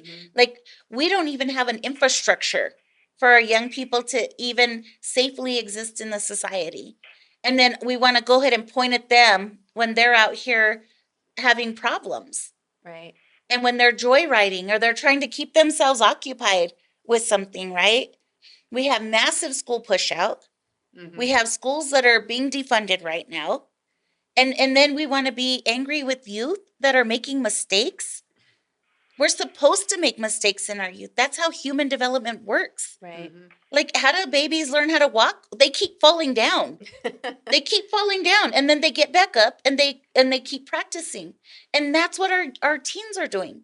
That's what they're doing. They're practicing existing in a society. And the society is very violent, and that's what they see all the time. Right.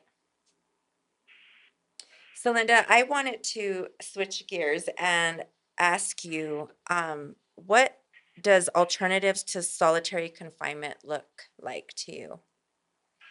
Well, when we think about what the Mandela rules are from the United Nations, it says that nobody should be in solitary conditions for longer than 15 days or 17 hours in a day. Period. Right? So what our bill would have done is it restricts that also to 90 days within a year. And so what we know, right, it's the same thing we're talking about with human development, is that if somebody has to, it's like sitting the kid in the corner. So that's the way they were using solitary and under the UN standard, right? But alternatives can look like all kinds of things. It was South Dakota, I believe, that passed, they ended solitary confinement. And so instead of going to ex-pod or administrative segregation, prisoners who get in trouble, they get sent to a pod that has a wraparound services and overwhelming resources. So then they have to go to treatment. They have to go meet with counselors to talk about what happened. They have to go to peer counseling. So they end up getting all this like flooded with services. It's the same thing we talk about youth justice, right? Is that the kids that are crying out for help the most are going to do the most dangerous things? This is when we're supposed to flood them with resources. And they're in practice of that in South Dakota, and it's working. They don't have solitary confinement anymore. And so it's possible. And solitary confinement actually is very expensive to administer. And you could actually have a flood of wraparound services at a less cost to the institution. And it's a healing practice for prisoners. It helps to address the root conditions. And so now you're building better humans all the way around. Right. It's possible. Special guest, do you have any comments? I'm sorry. Was the phone cut out real quick? What was the last? So, What was the topic on? Alternatives to solitary confinement. Okay. And exploring other. Sorry, go ahead. No, I didn't mean to. I didn't mean to talk over. There's a little phone delay, so it gets kind of.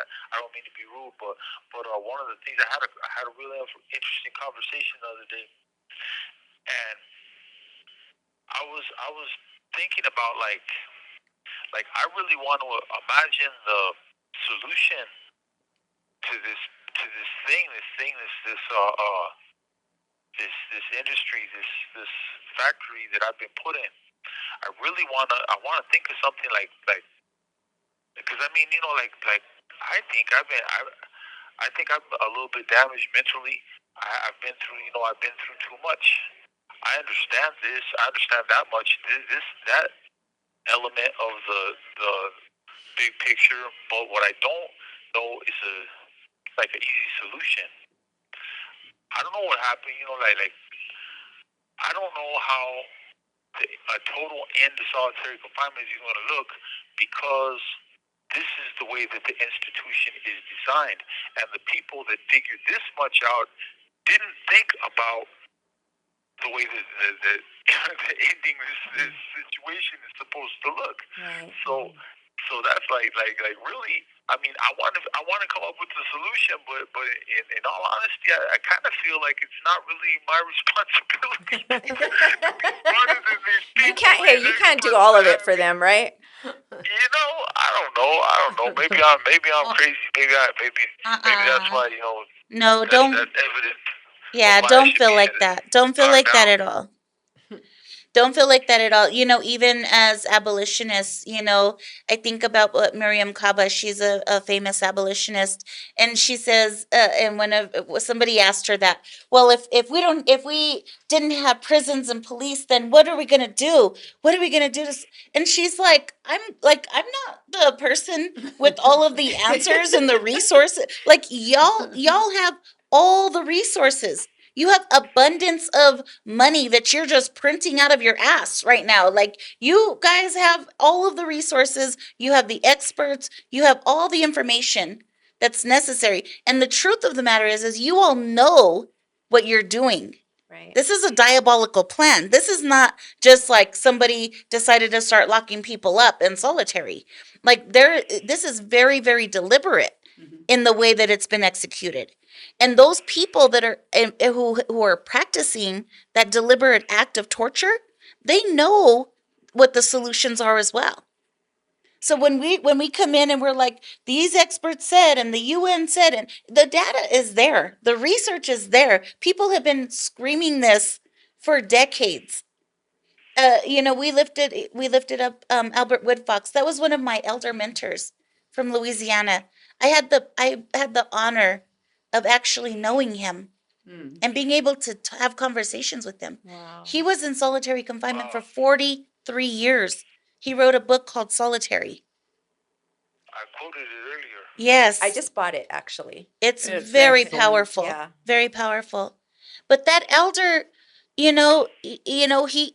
talks about it too. Like, freedom's first inside of your body. That's where freedom begins for people who are in these conditions. But when it comes to the abolishing the practice, well, it's the people who have the power to abolish the practice. But it's going to take the will of the people. And just like I said in the opening, right? This stuff is being done in private, in secret, for very good reason. Mm-hmm. Because if the general public had any idea about these things that are happening, they would not tolerate it. They absolutely would not tolerate it. And so we have to continue to bring light onto it. Right. We have to. I'm just so grateful to sit here with all of you tonight and put this out there, because I've had so much feedback from, putting the previews of the podcast on Facebook and people reaching out to me through Messenger and thanking all of us, for using our voices, and thank you for standing up for us, and thank you for bringing that to light, because other people don't do that. And I just feel really blessed sitting here with all of you guys tonight and talking about a very important subject that matters to all of us. And not only that, but educating the community. Like I said earlier, Celinda, I think a lot of people aren't educated on it, and what the inhumane conditions do to human beings. First, they have to care Right. enough to look into it. Right. And people, if you lock somebody away, then you don't have to think about them anymore. They're gone. Well, that's They're what gone. Michelle Lujan Grisham said last year. I read it in the paper or on Instagram, I can't remember, but she said she didn't care if the person that gets sent to prison for 5 years gets rehabbed or not. That person is just away from her. And I was so blown Disgusting. away. I was like, yeah, she said that. Oh my Prisons God. don't She said that. prisons don't fix problems, they disappear people. Right. But she's on board with that because Right. literally I did a press conference and I addressed her as a plantation owner because she is. She has the power to free people right now with the power of her signature. What does that mean? She's a plantation owner. She's a slaveholder. Yep. Right. Right.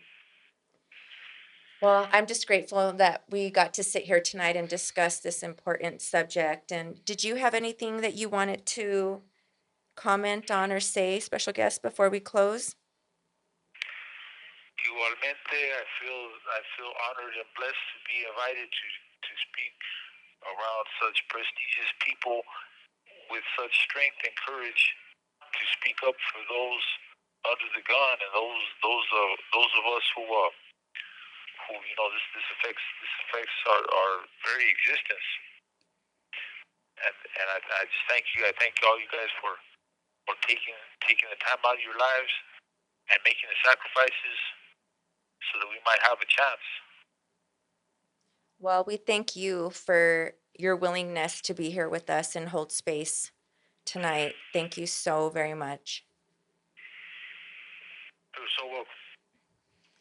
Can I, along with Albert Woodfox, I want to lift up the other two that were part of the Angola 3, Oh, and yeah. that's Robert King and Herman Wallace. I want to specifically talk about Herman Wallace for a moment. He was in solitary, the same conditions, same length of time as Albert Woodfox. He was actually working with a university student on the outside, and she did this project with him. And I just want people to go and see this. It's called Herman's House. It's a documentary. And she was having conversations with him from solitary, and she said, if you could ever be free, what kind of a place would you want to live in? What would it look like? And so they spent a lot of time talking about that. And she went and she had like an architect build Herman's house, Oh, wow. like a model of what Herman's house would have looked like Oh. if it's what he had imagined, but it had like lots of windows. And anyway, it's really beautiful, but it's very telling about, right, the power of the imagination and the ways that people have to survive in these conditions. And he got freed finally because of he had a life-threatening condition, but the state of Louisiana freed him one day before he died under his compassionate release. And so when we talk about places of torture, when we talk about this diabolical plan that's in play, that's the kind of torture that we're talking about. People advocated for years, knowing that he was dying. Please give him a compassionate release. This man has been suffering in solitary conditions for decades. And we know he has a terminal illness. He is not a threat to the society. Please give him a compassionate release. And the state waited until he was on his deathbed to get him out. And so, for a long time, I've been wanting to write.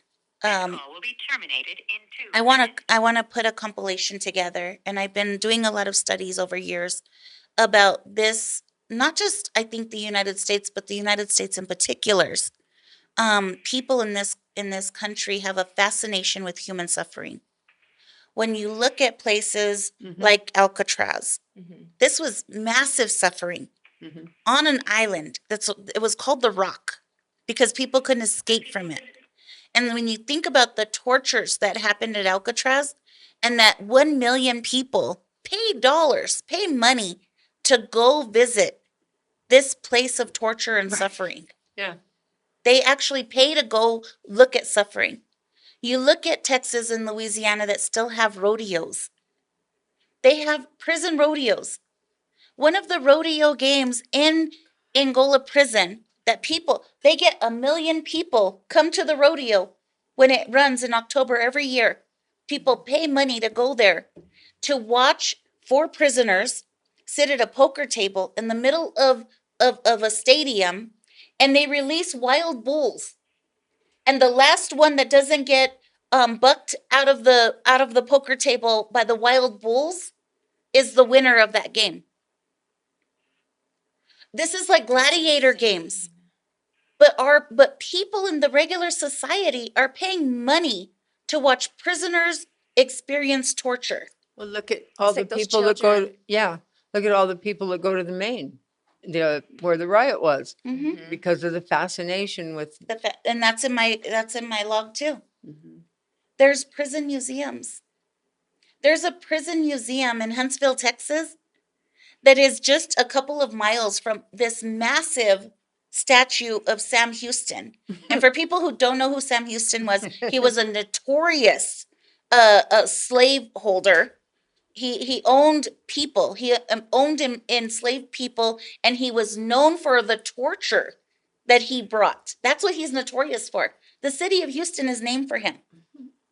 This is who Sam Houston is. So he's got a statue, and just down the road is a prison museum celebrating this legacy. And across the street is a massive plantation prison, all together right here. Like it's like this phenomenal celebration of this practice. And these things exist all throughout the United States. And like people go to Angola prison, there's a restaurant, there's a guest center and a restaurant. People go there to dine at a prison because of this fascination. And we have to, us as a society, need to understand and reckon with what is our illness, right? In this society that allows for that fascination. I will speak, just sitting here listening to you, I have such a lack of knowledge. Like you sharing that about Houston, I never even knew that. And that's another reason why I love sitting at this table, because I'm getting educated, as a community member, because I have a lack of knowledge, which is why. I'm sorry, go ahead. What about the Texas Rangers? Right. I mean, everybody knows them as the football Texas Rangers, but did you know the Texas Rangers lynched more Mexicans than the Ku Klux Klan lynched black people in the same period of time? See, I didn't even know that. Yep. They participated as vigilante violence and were participating in the first border killings that were happening. Wow. It's a thing. I thought about, well, we were having this conversation right now. It made me think of this is one of the things, one of the you say administrative segregation, involuntary segregation, all these different forms of segregation. And I mean, this is America and everything. And I thought that we were over segregation. I thought that was a bad thing. I thought, how is this like? I don't know. I don't know. Maybe I'm a. And then there's another thing is the unit that I'm in. I didn't see nothing but brown faces. I didn't see nothing but Mexicans for the last 18, 19 years of my life. Wow. And to me, that kind of seems like racism. I don't know. I'm just Yeah, and what he's referencing, right, is the racial segregation that happens in prisons, and even in solitary conditions, they segregate by race. And so even in juvenile detention centers. So when we think about school to prison pipeline, when we think about how these practices still exist, and what the legal term for this, and people need to reckon with the things that these are really called, right? It's called badges and incidents of slavery. So these are called badges and incidents of slavery. They're things that still exist in the society, and the law even recognizes that slavery still exists through these terms. And there's a place called Hammond, Louisiana. They're still litigating board versus Board of Education because they still have segregated schools. So although all the children still go to the same campus, the white children have a different schedule so that they never experience a black child. In Hammond, Louisiana. That still exists That still today? exists today. Wow. There's more people, we think about voting rights, right? There are more people of color who are disenfranchised from voting in today's society than there was during the civil rights movement and when the walk across the Selma Bridge in 1965. There are more black people in Alabama disenfranchised than when Martin Luther King led that march in 1965. So they have not, it's a double down that has happened. Natives are disenfranchised from voting too.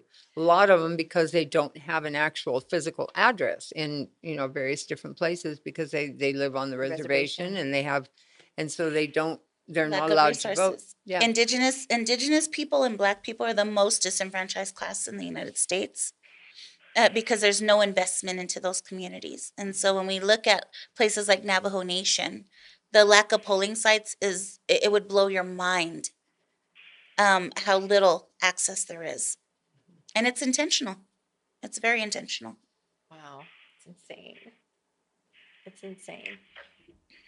Did you have something you wanted to share? I think the Raza in New Mexico, needs to, like, one of the things that we kind of, because I mean, like, out here we're relatively the majority. I mean, this is kind of like, like Chicago is for black people. It's kind of like New Mexico is for Mexican Americans. I mean, it's a big population, a majority, and a lot of us need to look around us and understand the people, have empathy and compassion for those of us that are similarly situated. That's one of the things that I've noticed about out here. The thing that I wish that people would improve upon is our ability to see everybody else and the same struggle. Right. Absolutely. And you think about the lands that we're on, right? We are in a twice colonized land. First by the Spain, right, by the Spaniards, and then by the Europeans. But I think what he's lifting up is very important, right? We didn't become a state until 1912. And you'll often hear elders in the society like, we didn't cross the border crossed us, because our people have always been here. There's always been a deep solidarity here for resistance. And we have to acknowledge too, Mexico, Vicente Guerrero led the charge in abolishing slavery, chattel slavery in Mexico, in the country of Mexico, 65 years before the United States ever even thought about it. And so there's an underground railroad that was also going south. And so this solidarity that has always been here of indigenous people, we're Chicano people. And what it means to be a Chicano person is we are indigenous to this land. Right. And that's what he's lifting up. Like, we've always been here, but we've been twice colonized. So our people are very confused here. And they try to assimilate into what has been, right, what colonization has told us is you have to assimilate into capitalism. You have to assimilate into the society that believes that in crime and punishment, that police are here to serve and protect, and all of the shenanigan propaganda, right? And people, for their own survival, have tried to assimilate. And so we have to wake up as a society, as a community, as people of color, and recognize that we are still in the same struggle. And our legacy is here. We are deep rooted here. Our people, we've been here for centuries. Our people have been here. And so we need to resist and decolonize. That's what it means to decolonize, or to unlearn all of this propaganda that they have been feeding us, because Right. it's not real. You'll see brown people in this territory assimilate to whiteness. I've heard my own brown people who've been here forever, that I go way back with, and sometimes they'll say things like, "Oh no, I'm Spanish. I'm not. I'm Hispanic. That's what I say. I'm Hispanic," right? But when you think about it, like, what is that connection to Spain? And what does that mean when they told us to call ourselves that? Mm-hmm. They wanted us to assimilate into whiteness because they wanted us to abandon our culture and our people. That was Richard Nixon's thing. That was Richard Nixon that wanted to start. They got mad because they were saying, "Oh, these ones are Colombians and these ones are Puerto Ricans and these ones are Mexicans. Let's just figure out a way to call them all one thing, and let's keep them in that class." And that was the Hispanic. Right. And then so now what do you see on your census? What do you see? What are your options? Hispanic. What do you get to pick from, right? That's it. Right. And it's because they want to claim our people as white because they are minority. And they want to claim our bodies for their count. Mm-hmm. And we have to wake up as a people because we don't need to be counted as them. We're our own raza. And we got our own backs out here, and we know how to resist. We know how to sustain. Right. That's why we're still alive in this territory that has been tortured over centuries. Also, because the Chicano and the Mexican American identifies with Mexico as well as America. Wow. And that's that cross-border solidarity. So much good information tonight. I hope that all of our listeners really tune in and learn from everything that you guys shared, because I know I learned a lot, especially because I do make the mistake of always saying I'm Hispanic. And also, like, my They parents, trained us to. my parents both are fluent and they didn't teach us Spanish at all. No. I don't know any Spanish. I don't even pronounce anything in Spanish. I tell friends sometimes I don't even say like hito or hita or anything like that because I just wasn't, I wasn't brought up that way. But also you have to remember that the generation before us got punished Yes. for speaking their native tongue. Well, my mom right? and dad grew up in Tucumcari, New Mexico, and they sat at the back of the bus. Mhm. So they experienced all that stuff. So to them, they thought, my kids don't need to know Spanish. They need to just speak English, and that's it. We have sundown towns here. Like Taos is an old school sundown town. Do you know sundown towns? Mm-mm. Where you Sundown, can't stay overnight. you're not allowed as a person of color to stay overnight, or you could be lynched and killed. You could be assaulted. And sundown towns existed all over this region. And very blatant, and all the way through very recent, all the way into the late 70s, early 80s. Carlsbad was a sundown town. Black people weren't allowed to live in Carlsbad, New Mexico. And when you think about these towns, Write this down. some of these towns had the signs that said no blacks or Mexicans. No blacks or Mexicans. So we, our people have historically been discriminated against this way. And so what did our people do for survival? Well, they didn't teach their children to speak that language, right? Mhm. They wanted them to be able to assimilate and blend in so that they could be safe. Right. And they did it thinking that they were keeping us safe. Right. But assimilation can be very dangerous. This call will be I terminated. was sharing in with 2 a friend minutes. that my brother, because my brother was the same as myself. Like we didn't speak Spanish or anything, but my brother went to prison, and that's where he picked up that's where he got his culture from, really, Yeah. if I'm honest, Mhm. was him being in prison. And he probably got punished along the way for it too. Oh, jeez. Yeah. Well, This is a place. This is a place you get a lot of knowledge about yourself in this place, and that's the messed up thing is you don't have people out there on the streets that are trying to the Chicano culture isn't as embraced on the streets as it is in prison. Yep. And that's not cool. I mean it's not like I'm not. There's nothing wrong with it on one hand, but we should be out there. I don't understand why we're relegated to This call will be terminated in 1 minute. why we're relegated to the margins of society like this. right. You're absolutely right. And our numbers are so big, right? So if we could just get it together, right, we could actually have a massive resistance, and we could break all of these structures down because we do have the power. Mm-hmm. Right. We absolutely do. Well, guys, thank you. We've run out of time. I got Go one ahead. more important thing to say, real quick. Just before we close, can you share with our listeners about Millions for Prisoners? Yeah, absolutely. So Millions for Prisoners started in organizing as a national group in 2016, and they were organizing for 1 million people to march on Washington, D.C. in 2017 for Black August in the name of prisoners' rights. Because as a coalition, there was an intention to end slavery and end the badges and incidents of slavery. Like, people have known for a long time, us who are modern day abolitionists, we understand for a long time that the dangers of these structures. And so, we were trying to get 1 million people to march on Washington, D.C. in the name of prisoners' rights. I was inspired by the work that was being done on the national level.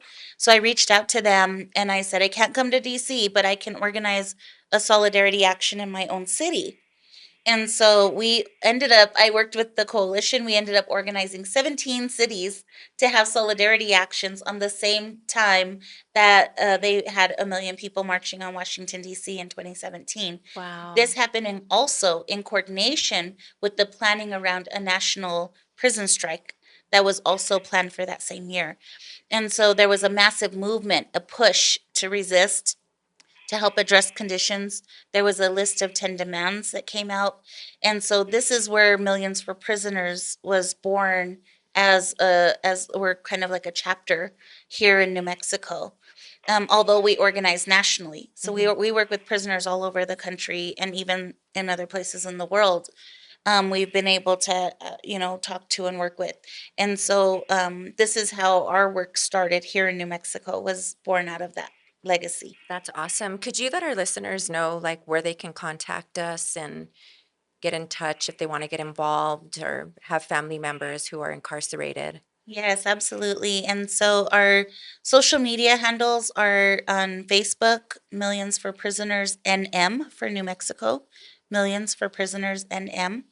On Instagram, it's Millions for Prisoners New Mexico. And then you can email us at millionsforprisonersnm@gmail.com. That is our email address. We also have projects, so I just want to also say, like, we do lots of other things too. And some of our projects are Albuquerque Mutual Aid, where we support with resources to the community. We are turning 5 years old this That's month awesome. for Albuquerque Mutual Aid, and we are having a big community event tomorrow at East Central Ministries at 134 Vermont Road, 134 Vermont, and it's tomorrow from 2 to 6. And this is to celebrate our birthday That's with Albuquerque Mutual amazing. Aid. Congratulations. That's And so the awesome. other piece of our projects is also Save the Kids from Incarceration. We use hip hop and culture to help create space for our young people. And then also to advocate, right, for youth justice issues. And so, we have our hands in lots of things, but we All the are time. we are a small but mighty crew. I'm Yes. just like, it's so beautiful and brilliant to be with all of you in this work. Millions for Prisoners is now 8 years old. I don't, how old are we? It's 2025 already. It's been a We've been long doing this time. for a while, and we're out the mud. Like, I want people to understand, like, we're out the mud. We don't get paid to do this work. We are out here hustling for our people because we are the people. Right. And so, I just want to say that to folks, like, just recognize, like, we're all out here together, and that's what our crew is all about. Right. Millions for Prisoners is almost old enough to get tried as an adult in the state of New Mexico. Hey,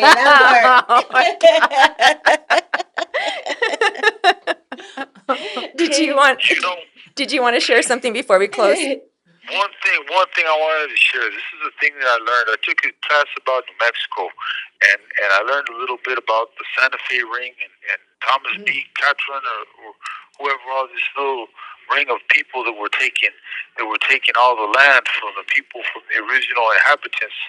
And well, actually, they're taking all the land from the people that took the land from the original inhabitants. But anyways, one of the things that I learned about this guy and his crew is they were the first hardcore. These were hardcore Republicans, and the New Mexico State Constitution is one of the most conservative constitutions of any state in the Union.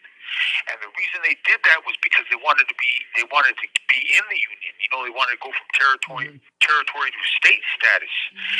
And after that happened, there was a backlash. Because a lot of these dudes were, they were I don't want to say gangsters, but I mean, it was they're bullies more than anything. They were bullies. They would, intimidate people, get things through force, take advantage of poor people, take advantage of the uneducated. They were real unscrupulous in their dealings, right? Like now. Well, the thing is, there was a backlash against that from the Democratic Party. And now, in New Mexico, we have a thing called the Conservative Democrats. And that's a big thing that people need to understand. There's a lot of people out here that are Democrats, but they're not like Democrats. They're not like trying to help people. They're doing all they have the name, but they don't have the same ideologies as some of these Bernie Sanders and AOCs of the world. They're a little bit different. They're Joe Bidens and Bill Clintons. Yeah. And New Mexico needs to step up on the side of like human rights and things like, you know, all the things that we claim to be about. We need to really be about that stuff. And you know, like I'm not really into politics in any event. However, a lot of these things are happening under that authority. And so, you know, if we want to change things, we have to understand our politics. Right. That's what I think, anyways. No, you're absolutely right. And that's an incredible offering. Like, for example, when we talk about the conditions of slavery, right? Our Constitution doesn't even mention slavery, not one time. It doesn't acknowledge slavery whatsoever. It doesn't even have the language of the 13th Amendment in it that says, unless duly convicted of a crime. It doesn't even have the loophole language in it. It doesn't even acknowledge. And a lot of those things happen intentionally. They didn't want slave owners, people who owned slaves, to bring their slaves to New Mexico. So actually, Black people were not allowed to legally live in New Mexico, or even as an enslaved person, all the way up through the turn of the century.